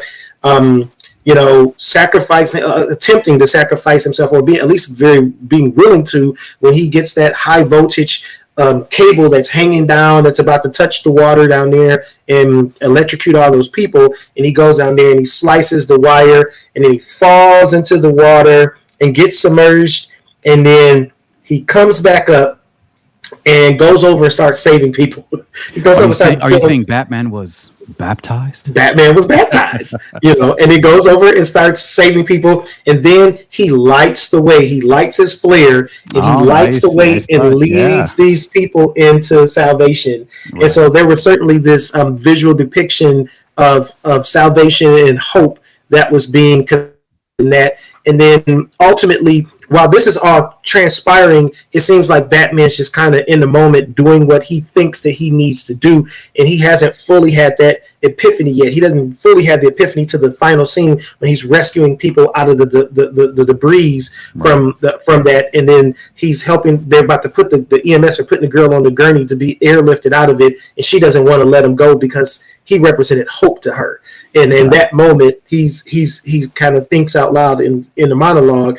And then goes on later on to kind of express it more explicitly in the closing monologue. So yeah, it was the monologue I mentioned earlier when he was giving his speech. Yeah, exactly. So to me, it was like, okay, there was clearly these religious elements that were being communicated throughout the movie, and that that you didn't see that, and they're subliminal. They're not intended to be explicit. They're intended to be subtle, and for you to and for the movie to have depth, and for you to actually really meditate or absorb the movie, for you to begin to draw out all of the various messages that were being communicated in the movie. And I certainly feel like in this, I often talk about theology being high context, but this art is often high context, whether it's music because of its poetic aspects to it and things like that. This is high context. It's like there's multiple things going on and being communicated that's embedded in this. And if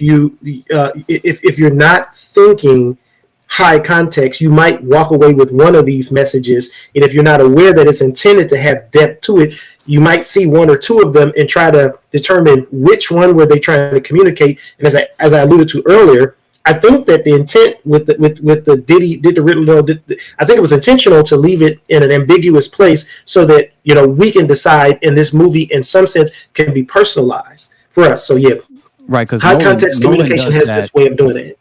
Yeah, I'm sorry, go Nolan ahead. does. Yeah, Nolan does that in Inception, right? The little spinning top, and it just keeps spinning, and and then it just cuts out, right? So you're supposed to come up with the idea like what happened, and you kind of Was this a formulate. dream or Yeah, was he in the real and world so yeah, reuniting with his so kids? Yeah. I definitely see where you're coming from with that. For me, well, you know what, Nate and Michelle, you guys have been quiet, so I'll let you guys talk because I'll be chatting all day about this film right here. So, Nate or Michelle, any thoughts about the film that you want to highlight? I mean, I could go back to the idea of the GCPD or just everyone that's like an officer. The idea of their corruption. It's I think something that I've sort of been reflecting on, and while you guys were talking, is they're not quite the same as what you see in, for example, the Nolan films, right? Like you have Gordon's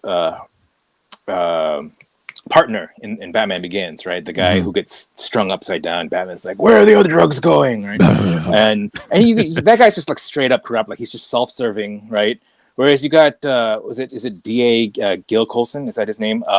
He doesn't. I mean, obviously he's corrupt. Obviously he knows he's working for Falcone, right? Right. But at the same time, like you see the way he is interacting with, like, say, Catwoman, and he doesn't act like, I'm the big DA. You do whatever I want and kind of thing, right? He's just like he's sort of just submitted to what he knows to be the kind of the de facto, I guess, authority because of the underground. But at the same time, he isn't like just straight up like this bad guy completely, right? I think even when he got the bomb strapped around his neck, he was talking about like he has a family and stuff. He was actually thinking about them, and I think he was sincere about it. And it, you kind of wonder how long did it take him to get to kind of that point, kind of like this slow boil where you allow yourself to be corrupted a little bit more and a little bit more and a little bit more, right? It doesn't seem like he necessarily sought that out. I mean, you could imagine that maybe he even went in to law enforcement thinking that he was going to make a difference, and then maybe he gets jaded. But he just sort of works with what he thinks the system is, and I think that's that kind of maybe soft corruption, I guess. I don't know if that's a good way to put it. Is something I think you can see within the church, where you don't necessarily realize that you're just sort of accepting the corrupt way things are within your society. You just allow yourself to be kind of assimilated to the way things are, but you're not necessarily like this bad guy. He's like, he was just trying to, like, when you see him with Catwoman, he's just trying to like spend time with her. I mean, not for like good reasons, but he's not like, he could have forced himself on her. Like you almost expected that.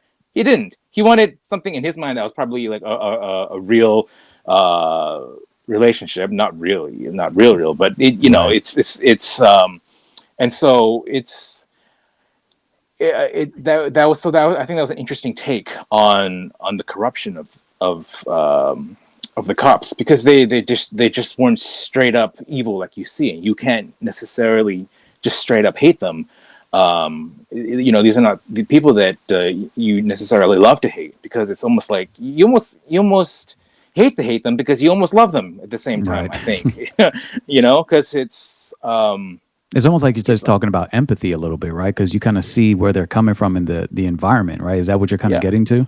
Yeah, kind of. I mean, and that's my thing. If you talk to me a lot, it's empathy. Trying to understand where they're coming from, and and it's scary. I think you can almost empathize with them. You're like, man, how in how many ways have I allowed myself to be corrupted in small ways? I mean, I'll give one example. Is I think a lot of Christians, and could be a little bit controversial, but I think a lot of Christians feel like they don't. So one thing that we always point to is, like, I think you guys can correct me if I'm getting this wrong theologically, but Romans 13, we talk about being subject to the authorities, right? Where we don't if it's something, if we're being called to do something that's against God's will, then obviously we don't follow that, right? So China says you can't preach the gospel or whatever like that. We don't submit to that authority, but at the same time, we understand that God has instituted these civil authorities. So one thing that I think a lot of Christians that we sort of don't think about is the whole idea of like copyright infringement or pirating digital files. You know, I used to download MP3s and whatever videos that were ripped from DVDs or whatever, so I didn't have to pay for them. Right. You were on Napster? And I was on Napster. I was totally on Napster. Dude, you went into the past with that one, man. Yeah, I was there at the beginning of LimeWire. Yeah, LimeWire. LimeWire, yeah. No, BitTorrent. Yep. I miss using BitTorrent. Was an amazing. It is an amazing piece of technology. That's man. I wish I could still use that. I mean, it could be used for good. It could be used for good. He's slowly being corrupted as we slowly speak. being corrupted. And I know people. Like, I'm sure there are people in my church that probably have a copy of the Batman on their hard drive right now because they know how to get it. Get into the theater. Yeah. And it's things like that where we just don't really think about it, right? We just sort of accept it. And maybe sometimes we even justify it in some ways. Oh, I'm saving money, then I can give to the poor or whatever, or it's like, well, I'm pirating the Bible or whatever, commentaries or something like that, and and I'm not. It's like it. And so my point is, it's just like there's small little things like that we can not think about and get a little bit eased into. We're doing these things that maybe we need to question a little bit. Maybe we need to think if there's certain issues with doing that.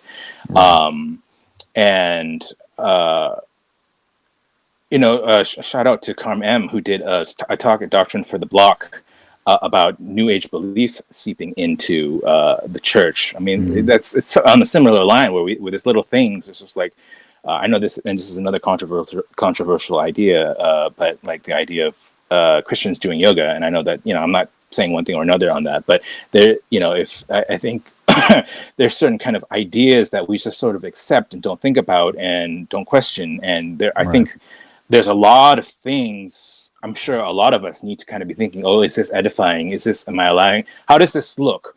We talk about this on being, on Real Reviews when we're talking about films and what we want to be mindful of the kind of things, the things that we're promoting, because there couldn't be certain things where there's elements that we're not, the panelists might not be being caused to stumble when we're watching it, and we can pull, a lot of good themes and bad themes out of it and discuss certain things, but we may be encouraging people to go watch this, causing them to stumble if they're dealing with lust or whatever.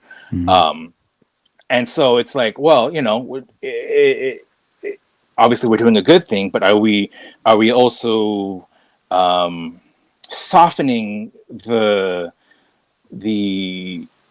impact or the significance or the idea that these things could be stumbling blocks, and we just don't think about it, right? Because it's like, well, we could be unknowingly normalizing watching certain kind of films without realizing it, and this is something we all struggle with, and sometimes we just don't think about it because we see, okay, this is what everyone's doing. Oh, this is what was on Real Reviews. They're promoting this film, so it must be okay to just promote these kind of films and hope for the best, that people just are mature enough not to allow themselves to stumble. And so it was interesting looking at the corruption, the way corruption was portrayed in the movie with the cops, because it's not the kind of corruption that we normally see in, I think, in a Batman film. It's not necessarily. So this is, and I'll end with this point. In Batman the Animated Series, you have the cop Bullock, I think is his name, and I think in the comics he is a dirty cop. He's just like a straight up dirty cop. He's on the take. He's just all about getting money. In the cartoon, in the animated series, I mean, because it's for kids partially. If you listen to the DVD commentaries, they said they wanted, instead of making him dirty cop, they just kind of wanted to make him soiled. And so he's not exactly, he wasn't a bad guy. He wasn't a bad guy. He was sort of maybe jaded or something like that. And so I think a lot of us, as Christians, without realizing it, maybe in that same way, soiled, and we become comfortable with being soiled. Um, and not to say that we need to become perfect, because we can't be. That's why we need Christ. At the same Right. time, we can't become complacent and say, well, since Christ has paid the price, I can just be as soiled as I want to be. And so I think we need to be kind of aware that we may not be as far from Gil Colson as we think we are, Mm. or any of those other cops, because I think it was easy. I think it was easy for a lot of those guys to just not be like Gordon, and fight against what is wrong, because everyone's kind of doing it, but they're not being completely bad. And so you're like, well, I'm not the worst person. I'm not Falcone. I'm not the kind of person that's gonna rape Catwoman. Right. I'm just doing my thing. That's just the way it works, and I can't do anything about it. And so, yeah, that's just something that struck me about the cops in there, because we always think of them as the bad guys, right? Or not all of them. Like Gordon is like above the rest, Right. but it's like we're a little bit more like them than we realize, I think. I think you know what you made a lot of excellent points, and one of the thing that because we watch Gordon as like he's the ultimate good cop. If we watched actually remember I shared it with you guys. I was watching Batman Year One, right, and we see that even Gordon commits adultery against his wife in that cartoon. So the fact that you can take somebody like that, like this quote unquote pinnacle of the cops, and you can show that even he's corruptible. It kind of reminds me of what I kind of taught about in Galatians about, when we bear one another's burdens and how you correct a brother or sister in Christ and take heed lest you fall. It's this idea of not thinking of yourself more righteous than you ought to think of yourself, to take heed and say, hey, listen, I'm capable of this very same thing. This may not be the moment that you fell, right? And it's easy sometimes to kind of hold somebody up and say, oh, look what he did. He's so wicked. He's so evil. But if I was to take snapshots of your life and just put them on for the public to see, you would feel like about that big, because you would realize that you have fallen just as many times, as some other person. Now, of course, there's different degrees, right? There's people who commit severe sins or repetitive over time. And then there are the people who stumble here and there. But I think having and maintaining that humility, and the fact that you brought up the GCPD and showing that these individuals actually have these concepts of, what, they can actually be corrupted over a period of time versus just having individuals who just all of a sudden just go crazy, right? Because that's not what they do. They don't just go crazy. You know what I mean? They just kind of, slowly compromise here, slowly compromise there. And the fact that you were talking about how, and we've had this conversation, talking about, we have to be careful with what we watch, and how, me personally, I'm ultra strict on some of the films we reviewed for that very thing, and that I don't want to cause anybody else to stumble. And I'm glad you brought that up, because it's a very good thing to talk about, because it's easy. Like everybody's talking about certain films and I'm like, yo, we got to talk about this because it's popular. You know what I mean? And those are those small compromises I think you were talking about, in that I could easily compromise that thing and say, you know what, I'm going to go ahead and just, let's talk about this film because it's popular. It'll get attention versus, is there really something that can actually come from it, or is it going to compromise the gospel in some way? And I think that's something that we also just need to be aware of when it comes to that. Yeah. And jumping off what you were saying about Gordon in Batman Year One, I haven't seen the cartoon or the straight to DVD film, but I read that comic. I have that in a graphic novel, and I remember reading that part where Gordon has the affair, and I really hated that, because for me, the Gordon I know. Right. Was based on Batman the Animated Series, and are you telling me you idolized Gordon? Is that what you did? Probably, Nate? yeah, probably. And he's sort of an anchor for you have this sort of sense of hope, because you have Gordon, who is just this upstanding guy, and that's the way he is in the animated series, right? And that's kind of who I thought of as Gordon, and I think you kind of get the similar thing with Gary Oldman's Gordon as well in the Dark Knight series. I don't remember if there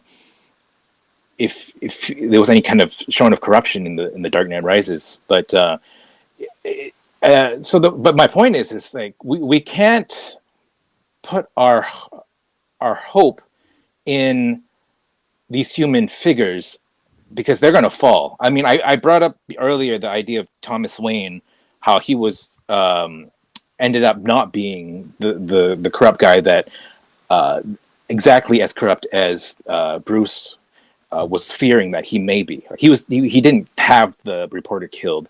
He did things that kind of led to it, but he was just doing it to protect his mom, and he regretted his involvement in it. And I said that if he had found out that Thomas Wayne was the corrupt guy that everyone was trying to present him to be to Bruce, that could have broken him.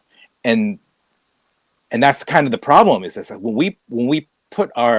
we anchor our sense of hope in these people, these fallible people, then our anchor is going to be severed, I guess, or we're going to be shaken, because they will fall in some ways, some of them more than others. And if in this world where we're dealing with spiritual warfare, I think especially those who are more influential and seem the best of say all Christians, they're probably going to be attacked the most, and they could fall. And you can imagine that there's little things, they allow themselves a little bit of falling more, and then they allow a little more and a little more, and then that because of their image, that it's going to be harder to admit to that you're dealing with. You tell yourself, oh, if I let people know that I've fallen in this way, it's going to affect the ministry, it's going to affect this. And so all that to say is everyone is capable of being like what happened with Gordon. And so we can't think like, this is who I'm striving to be like. I mean, we can hold them and say, this is a good example of what I need to be like, but you imitate them in that you're holding to a higher standard. You're not holding to their standard. You're imitating them and trying to be a person of integrity, but understanding that they are going to fall. And obviously the standard that we're striving for as Christians is Jesus Christ. And that's Jesus was the only human that lived that perfect life, and that he's never going to disappoint. And so that's I think that's something we just need to be aware of. Don't idolize human figures. Don't think, okay, this is my so many people that say, I've just lost my faith in humanity, and this is not necessarily a criticism of that phrase, but I think for some people who say that, I think to myself, well, maybe you had your faith in the wrong place anyway. Not that you shouldn't have faith in people in the sense, but your ultimate faith is in Christ. And I think so many people just lose hope because they think that's where they need to place their hope, is in humanity. And if they can't live up to that, then you just lose all hope, and you become jaded, and you become the villain. Right. And so yeah. So, I mean, that you make an excellent point, and I shared a Bible verse that I share on a constant basis with individuals who put their trust in people far too often, and it's Psalm chapter 146, verses 3-5. It says, "Do not put your trust in princes, in human beings who cannot save. When their spirit departs, they return to the ground. On that day, their plans come to nothing. Blessed are those whose help is the God of Jacob, whose hope is in the Lord their God."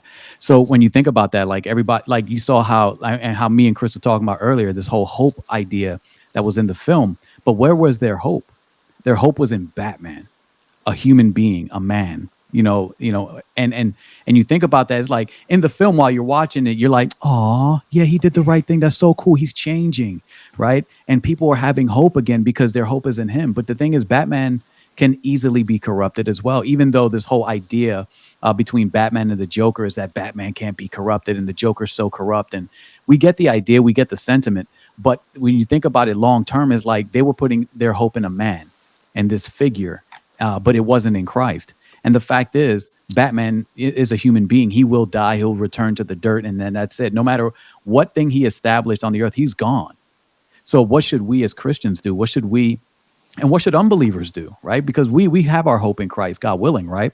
But unbelievers should not put their hope in princes and presidents and kings and all these individuals who will eventually die and return to the dirt and be judged by God, ultimately. So I think one of the things we definitely have to do is make sure that, when we're talking about these films, we're not talking about, when we talk about hope, we're not talking about having hope in the characters. We're talking more about the theme of hope. We're talking about the consequences of, breaking the law, or the corruptness of the human heart, and all these different elements. And this is why I think it's good for us to talk about these films from that perspective, because it gives everybody an idea. It's like, hey, like Chris was talking about earlier, I think nobody pays attention to the fact that, these directors and writers have reasons why they do certain things. They have a message they're trying to convey. And if you don't catch it, you'll actually get sucked into that ideology and start saying, hey, I kind of understand, instead of thinking about it critically. And I think this is why this was like one of the biggest motivating factors of even this show here, this Real Reviews, is to examine film from a Christian perspective. And we talk about the good things that are placed in film, the bad things, and of course, the real ugly things. So, this is why, again, this show exists. So, great job, Nate and Chris. But I want to hear a little bit from our quiet Michelle. Michelle, any thoughts?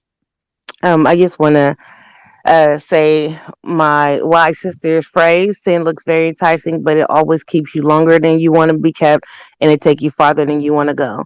So when you start to get involved in things like corruption, you can't control how far you're going to be in that corruption. Like, you may get to a point to where you like, I've had enough. But even when you've had enough, it's like, how do you know that you had too much? And how far are you? Like, what does rock bottom look like when you start being involved in things that you shouldn't be involved in? And so Shawnee, Tiff, D. New and I were talking, I think like a week ago, and we were having a conversation about a lot of some of the stuff that the church has been silent on, they have been complicit in. And I think we see that with the GCPD, like they were silent on this corruption because they were complicit to it. So like the church have been silent on things like systematic racism. Well, it has been complicit in systematic racism. It has been complicit in not protecting the status quo of what they think it should look like, and not saying, hey, this is not right, this is not what the church should look like.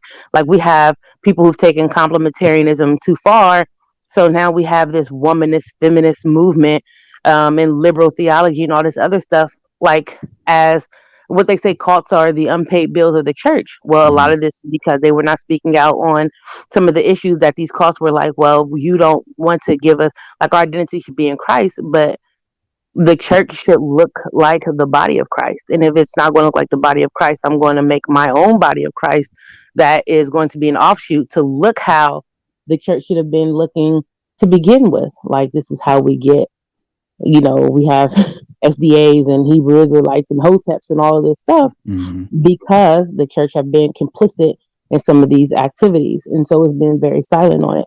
And I think we have to speak up when we see things that, even if we're a Lone Ranger like Gordon, like, and he wasn't, and we'll find if we speak up, we're not Lone Rangers. There are other people who feel the same way and who will be willing to stand for truth and justice and righteousness, regardless of how it looks to other people. And even if you are a lone voice, it doesn't mean your lone voice is incorrect. And I also would like to bring out the fact that there's a lot of redemption in this movie. Like, we see Batman, he goes from, this like, I'm vengeance to I'm Batman. Like, he goes from vengeance to Batman because he's been redeemed in all of this stuff. Like, we see how he's angry, he's just doing this, and he wants to be feared. And he goes from I want to be feared to I want to give people hope. We kind of see this in the Apostle Paul. I'm not saying that Batman is Paul for people who be like, oh, he's Paul. But we see this in Apostle Paul. Like, as Saul, he was like, you're not going to be doing this. I'm going to stand here while Stephen's getting stoned. And he went from like being a persecutor of the church to being the apostle to the Gentiles. So even in people that we see no hope in, like, we don't know what the gospel, the truth of Jesus Christ will do, because God can work miraculously things that we may not see hope in. So even when we don't see hope in it, we still should do our part as Christians, ministering the gospel, showing love to people, loving our neighbors well, loving our neighbors properly, even when we don't agree and like our neighbors. It doesn't mean we have to be disrespectful.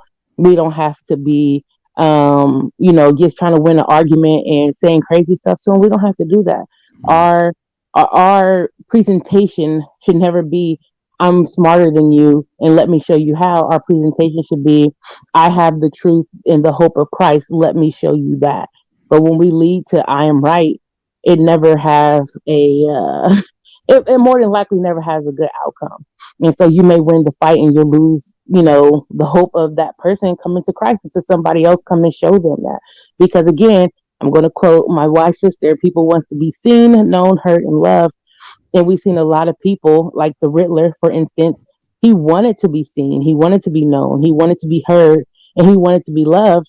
And he found that in a way that wasn't productive, nor was it safe for the city of Gotham. But he got what he was looking for. It was a very corrupt version of it, but he still got it. But Right. what we have to offer in Jesus Christ is not corrupt. It is loving, it is beautiful, it's pure, and it offers redemption. There is a light in the darkness, and I like how Chris brought that out, how Pattinson, as everybody's calling him, he pulled out the light and he led them to safety. And there is a light. We are supposed to be salt and light. There is a light in the darkness of everything that's going on. Everybody's scared. We have a ridiculous inflation. Like our GDP is about to be hit because we're in a recession. We're not going to recession. We're in a recession. We have inflation. We have high housing costs. The housing market is just ridiculous. Gas is ridiculous. And people are in fear of us having another world war. But even in all of that, our hope still lies in Christ. Even if all these things come to pass and get worse, our hope still lies in Christ. So we have something that is far better and far greater than inflation. And all these things, again, are real, but it rains on the just and the unjust. But our hope still lies in Christ. It doesn't lie on how great the stock market is going. And it's good if you're invested in it. You can make money. You make enough of it. Make sure you give to the sojourners, the orphans, and the widows like God has commanded. Right. And we also need to, again, offer that hope to people. We can't keep it to ourselves and keep it within the doors of the church. We need to go outside. Outside is opening up. We need to go outside and we need to minister the gospel. Like my biggest thing, I've always done evangelism. Like people joking like, oh, the Jehovah's Witness knock on your doors. I actually thought all Christians knocked on people's doors because I have been doing it since I was little. Me, grandma, my church, we would go knock on people's doors and we would minister that. Like we need to be more proactive as Christians and not just hold the hope that we have to ourselves. This hope is for everybody.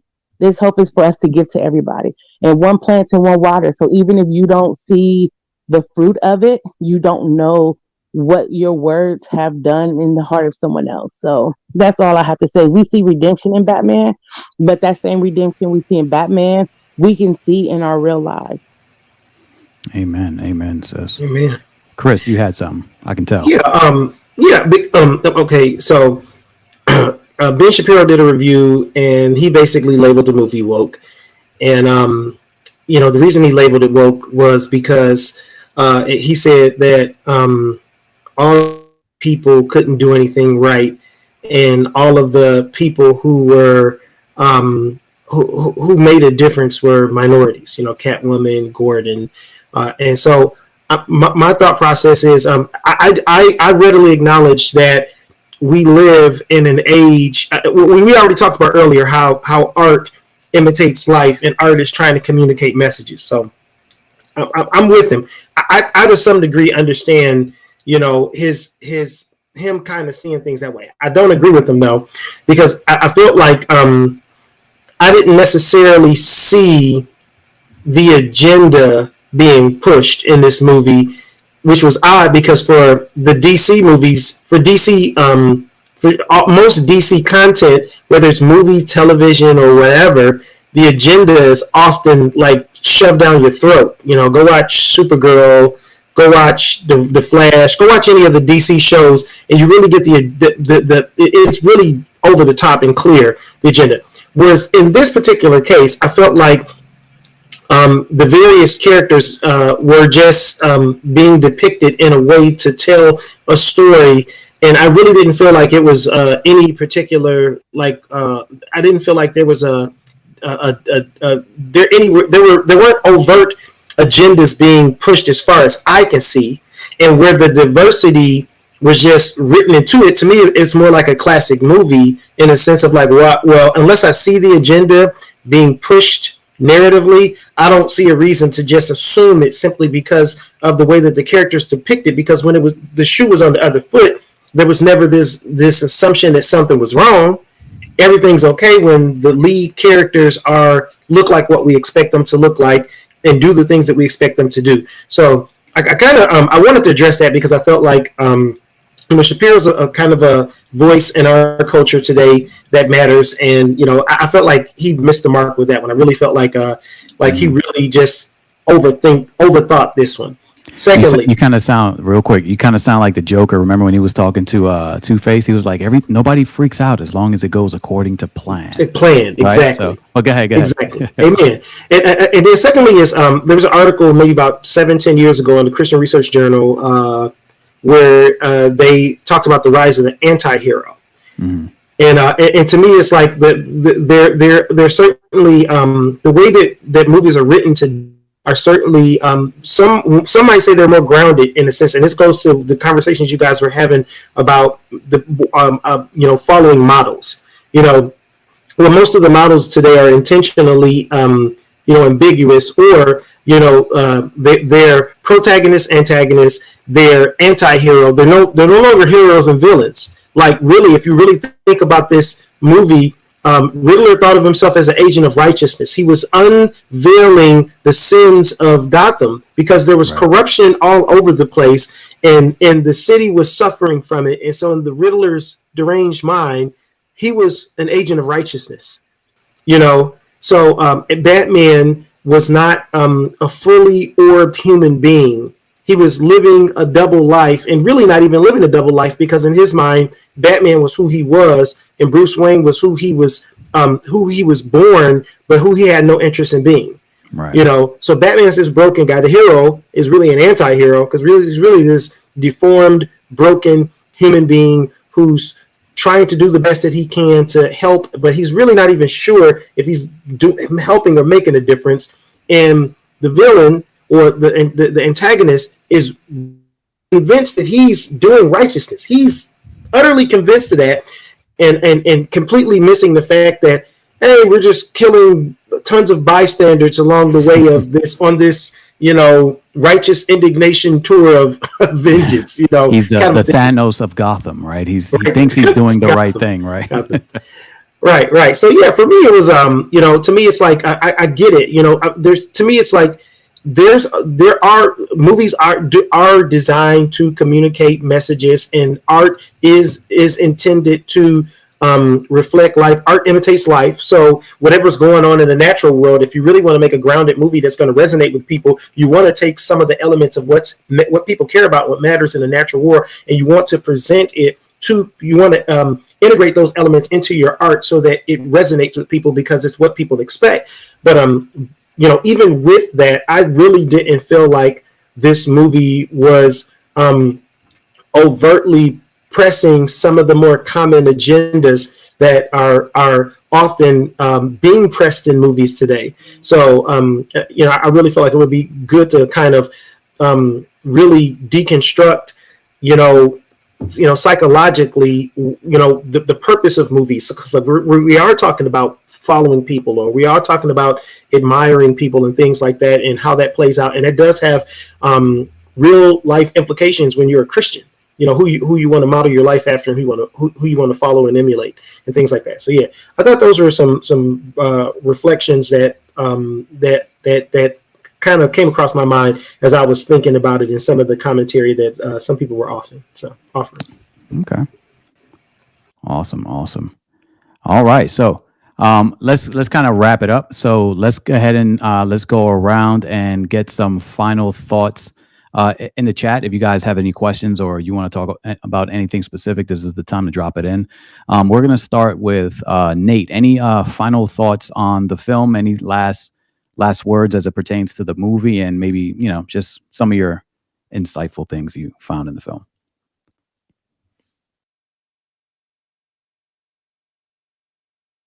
Your volume. I think you're on mute.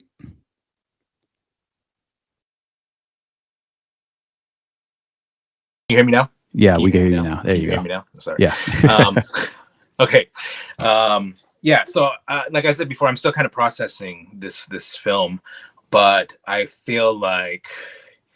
So I will say I came out of the Nolan films, at least Batman Begins, I think more excited than I did coming out of this one. Now, mind you, the Nolan film had followed up with what Batman and Robin, I think, right? So that was a kind of our last contrast of but I feel like this film could become more my favorite than the Nolan franchise over time. Right. Depending on just when it comes, I think it's coming out on HBO Max next month or something like that. Yeah, it's like in April sometime. Mm-hmm. Yeah, if I watch it again, I could very well feel better about that, or even as they expand upon this universe, because I think once you develop a character more, I'm able to appreciate what they started with, because you kind of see strands being or things that seeds that were planted that are kind of growing into something, and you can appreciate it more. So I'm still kind of figuring out how I feel about this, but I have a feeling that I am going to really enjoy this and look back on this film as a good step in the right, or a step in the right direction for the franchise and for just DC in general. I kind of hope that they expand this version of Batman and have him encounter other superheroes. I would love to see him encounter some version of Superman and be part of some Justice League. Maybe that would be detrimental to the character. I don't know, but I would love to see that. I think overall it seems like they're doing a good job with this, and I think I don't know if I mentioned this before, but I think everyone who was cast in this did a really good job. It took me a little while to get used to some of them, just because I'm a racist. No, I'm just kidding. I mean, yeah, because Gary Oldman was kind of the standard, I think, for Gordon in live action, at least for me. Right. And so on, I didn't know who anyone was who was playing this, except for Robert Pattinson. I think I didn't really look up. I tried to stay away from knowing anything about this film going in. And so I didn't even know that Jeffrey Wright was playing Gordon, I think, or I probably knew, but just forgot. And so when I saw him, I was like, oh, okay, this is different. Because I kind of know him more as like Felix Leiter from the Bond films, but he kind of won me over. And so, yeah, I think this is, I don't know. I don't have any more insight from the film. I think it's just this is. I'm hopeful for where DC is going, at least with this character, with this version of the character. Be kind of interesting to see him maybe in I don't know, multiverse kind of thing that could ruin things too, but right. who knows but yeah, people, I think somebody made a comment just before this movie came out in Bodega. I was like, why are we anticipating another Batman film? Isn't there been like 50 million of this? I will always anticipate a new Batman film. I mean, I try not to go into this like too hopeful. Right. I wasn't anticipating it the same way that SOC was, but I'm going to always be looking forward to a new Batman film on some level. And I just didn't, I didn't want to get my hopes up, which I think was good. And I think my hopes are a little bit higher now for where things are going for the future of this franchise. So I'll just get your star rating. So as it stands right now, because I know you said it can change depending on where they go with the story, but as it stands right now, if they didn't make another Batman film and just stopped right here, out of 5 stars, what would you give it? If it was a week ago, I might have said something like 3.75 or something like that. I think right now I'm at a 4 out of 5. It could increase later, but I just after reflecting on it as a whole, I think it's good. It's interesting. Well, one thing I'll also mention is I think that the length of the film, it worked. It felt like they somehow were able to get the feel of a graphic novel, which takes time to tell a story and make Right. it, put it in a film. Because it just felt like you had several kind of incidents and acts going on. And usually, you take a graphic novel, like say The Long Halloween, which I have back there somewhere, Right. I think, which they incorporated into like Batman Begins, The Dark Knight, and just make it into like a film, a 2-hour film. But this felt more like a balance in between a miniseries and a film, and somehow they made that work. And so it'll be interesting to see if they can do more, film graphic novels, or I don't know what you would call it, but I feel like this was kind of unique in the way they did it. And so that was another interesting aspect of this film. I would love to see them to be able to do later on. And one thing you guys, this movie was reminiscent to me of a title that I think came out in the 90s, I think, called Legends of the Dark Knight, which was sort of meant to not be so much in continuity with Batman, the current Batman. And they just sort of did like 4-issue story arcs. So there were like a bunch of mini graphic novels about Batman in his early days. I think it's supposed to be like around the year 1, year 2 era. So that might be worth looking into. 90s comics, 90s issues. I don't know how many of these are in graphic novel form, but you can get issues pretty cheap, I think, on eBay, because they kind of mess things up printing too many comics in the 90s. So Right. it might be worth looking into Legends of the Dark Knight. If you like this film, from what I recall, I bought a few of those issues back in the day. I still need to go through a lot of them because I tend to buy things and not consume them. but from what I remember, it was a pretty good title to watch or to read. But yeah. All right. Awesome. Thank you. I got to talk to Mr. Phil Fox because he has psychological problems. The brother says, I'm stuck on Clooney as Batman. I will never watch this one. Unless it's Clooney, it's trash. Poor guy. Boo, Mr. Phil Fox, boo. Yeah. He needs help. And I need some of what you own, brother. Yeah. Clooney was a terrible Batman, boo. And he says, no Clooney, 0 stars. On that note, Mr. Phil Fox, so that padded room that we're building for you right after this show, we're going to give you a call back. So yeah, he's the Riddler. Mr. Phil Fox is the Riddler. Send him to Arkham. He belonged in Arkham. That's all I know. He said no Schwarzenegger as Freeze, 0 stars. Oh, whatever. Dude. Oh, that was terrible. That was worse than Clooney. Freeze. Yeah, that was worse.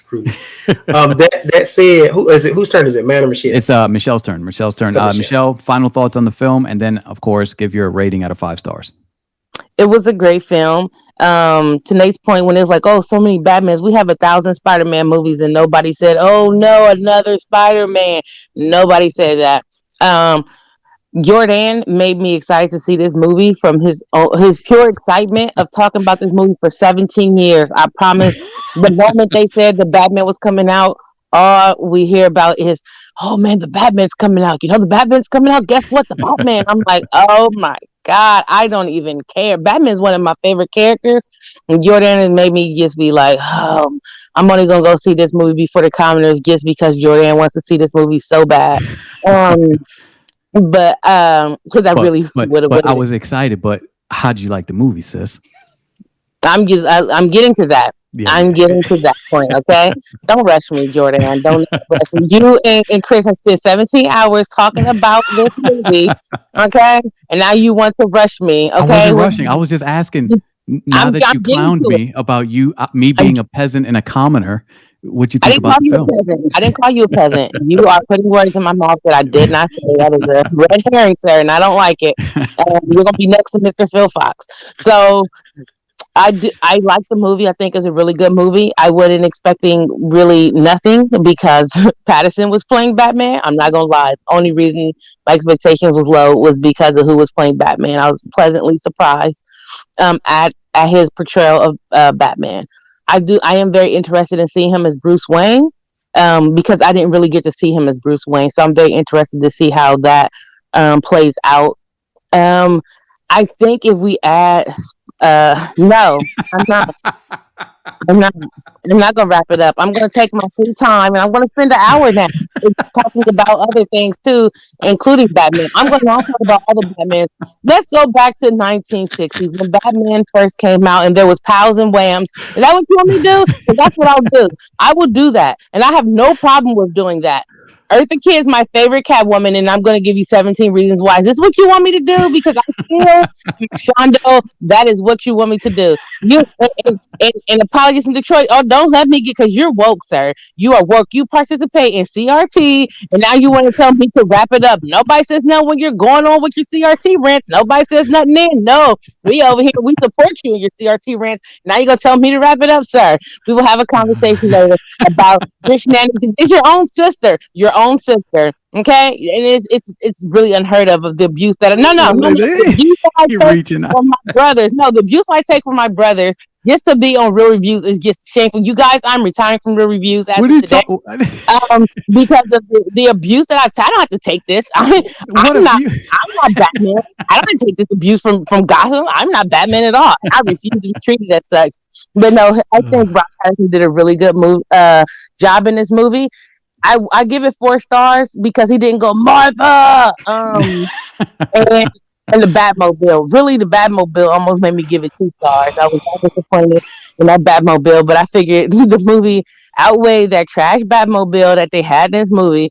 I really did not like that Batmobile, and honestly, I don't want to see him with like Superman and all of them. I think it takes away from some of the realism that we have in this movie. I think Superman will kind of take that away because I mean he's from like another planet. Like he comes, I don't know. That would have to. That'd be interesting. Like I could see some of the villains. I don't know if I would like to see this Batman in Justice League. Maybe because he's new and I like the take they're taking with him. I think he could still stand alone by himself without getting help. And I mean, let's be honest, Batman is literally the bread and butter of DC. We're going to have 17,000 more Batman movies because he's the bread and butter. No, Nate, don't do that. I'm sorry, Nate. Nate, I would love to see him with Superman and Aquaman, and all the other little fish that Aquaman brings with him, just for you, Nate, okay? Because even Piranhas, because I love Nate. But I give it 4 stars. That Batmobile was trash, and there was no Martha. Oh, my heart. It hurts just so bad. And I'm retiring from Real Reviews because Jordan disrespected me, and Chris helped him. By asking you what you thought about the film? I was just being my silly self. You know I love No. And Jordan was okay. No. I don't have to take this. I don't have to take. That's not how life works. All I did was ask, how did you like the film? That's all I did. Now, Chris, I mean, he hit you with the wrap it up. That wasn't me. Because you said you're taking a long way around to talk about this film. What? I didn't say that. See, now you putting words in my mouth, sis. I didn't say none of that. I felt the kitchen doctrine all over again. I was just reminded of your kitchen doctrine all over again. That's what I'm at in life. Okay. All right. I'm telling you, Jordan. I didn't do anything. The Michelle's will unite. I'm telling on you. All right. So I took a beating. Thank you for that, Chris, for making it worse. Chris. My pleasure. Final thoughts. The C stands for CRT. The C stands for CRT. All right, Chris.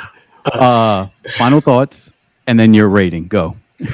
Okay, so like I went into it a little bit hopeful and was pleasantly surprised. It exceeded my expectations.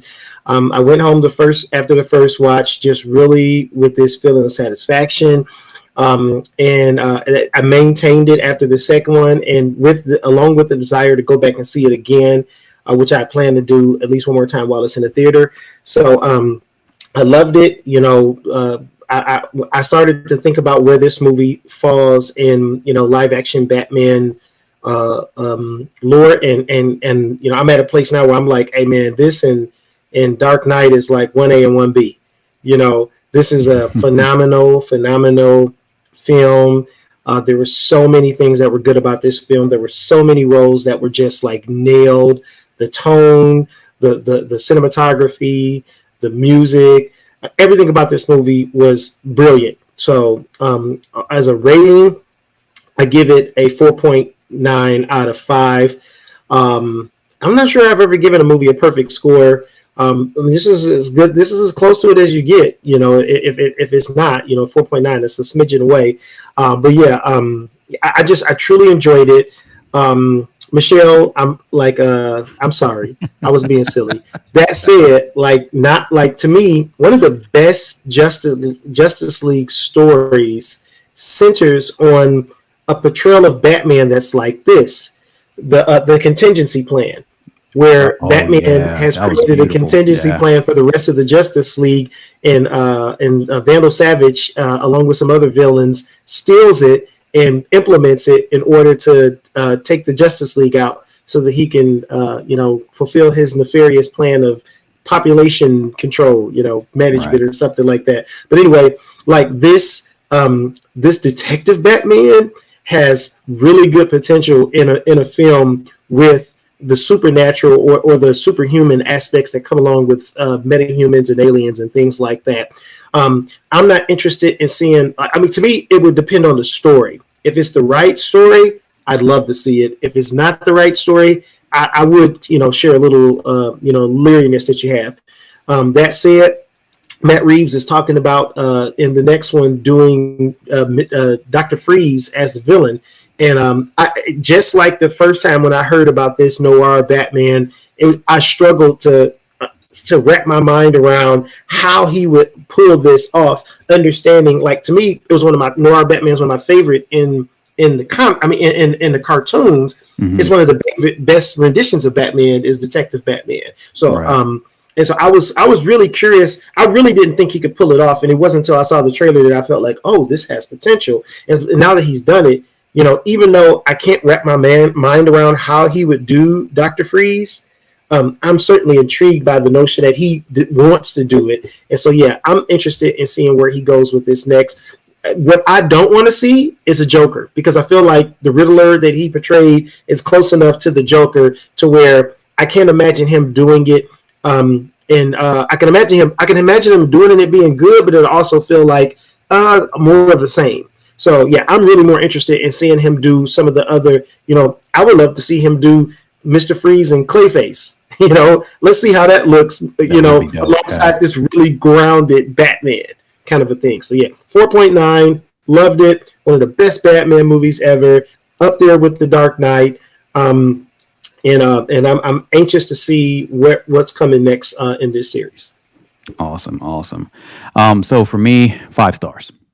I don't think anybody thought I wasn't going to give it something lower, but I walked into this with all the excitement in the world. I put myself in a really bad position walking into this film because I had such high expectations for this film. But when I walked in, I was like, okay, please don't let me down. Please, because I've been talking this movie up, and if it sucks, I'm not going to hear the end of it from the whole crew. Oh, you like your Batman? Huh? How was that? That sucked, didn't it? I knew that was coming. But I'm so glad that they delivered. I give it 5 stars, not because, I just give away 5 stars. Like, there are certain films that I give 5 stars to, especially when it comes to the experience, sound design, score. I take all that into consideration when giving 5 stars. That's why I gave The Last Samurai 5 stars, our very first real review, because the score, the cinematography, everything, I could not find something that I didn't like about it. And so that's how I kind of gauge my 5 stars. Like, if I can't find something that I just can't pick on, or I can't, stretch out, I'm like, nah, I would literally be trying to make something up just to give it, 4.8, 4.9, which is fine because everybody gives, relates to the film differently. But for me, it was 5 stars all the way. The only thing, and I'm about to contradict myself, but the only thing that I thought was a little forced was the Joker scene at the end. But I know why it was there. Because when you look at Matt Reeves talk about why he put that scene there was actually another scene prior to that.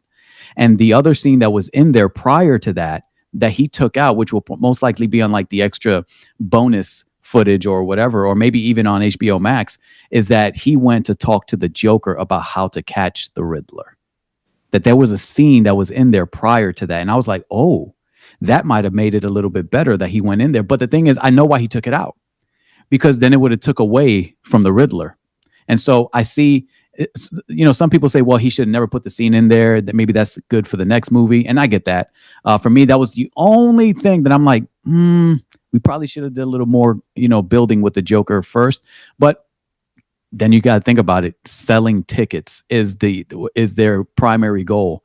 Now we know that when the next Batman film comes out, just because the Joker was teased, everybody's buying tickets because they want to see who's going to do Joker justice, because Jared Leto didn't, right?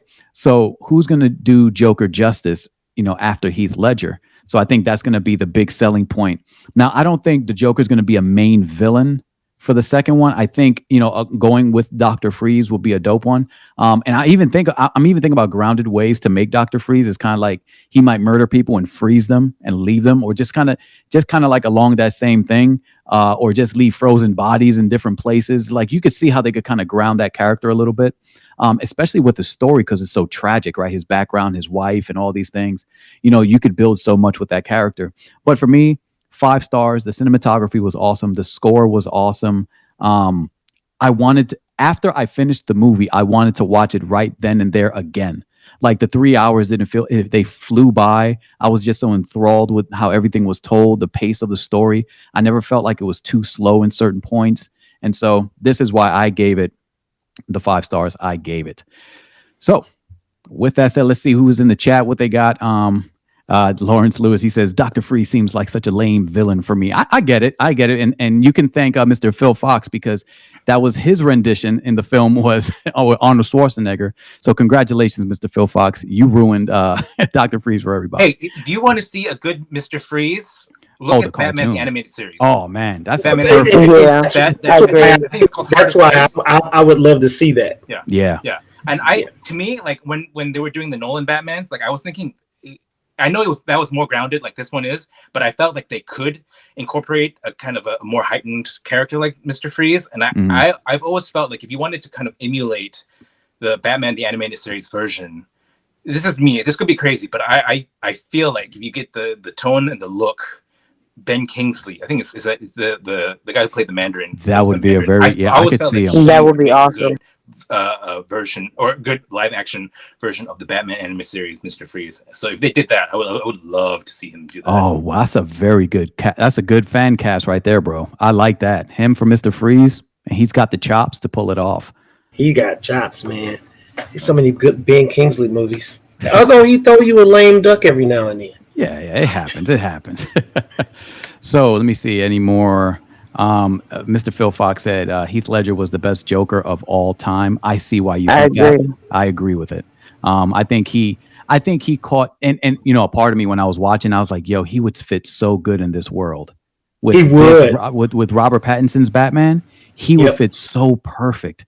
And it's sad we won't get to see him again to play the role. It really is, because he's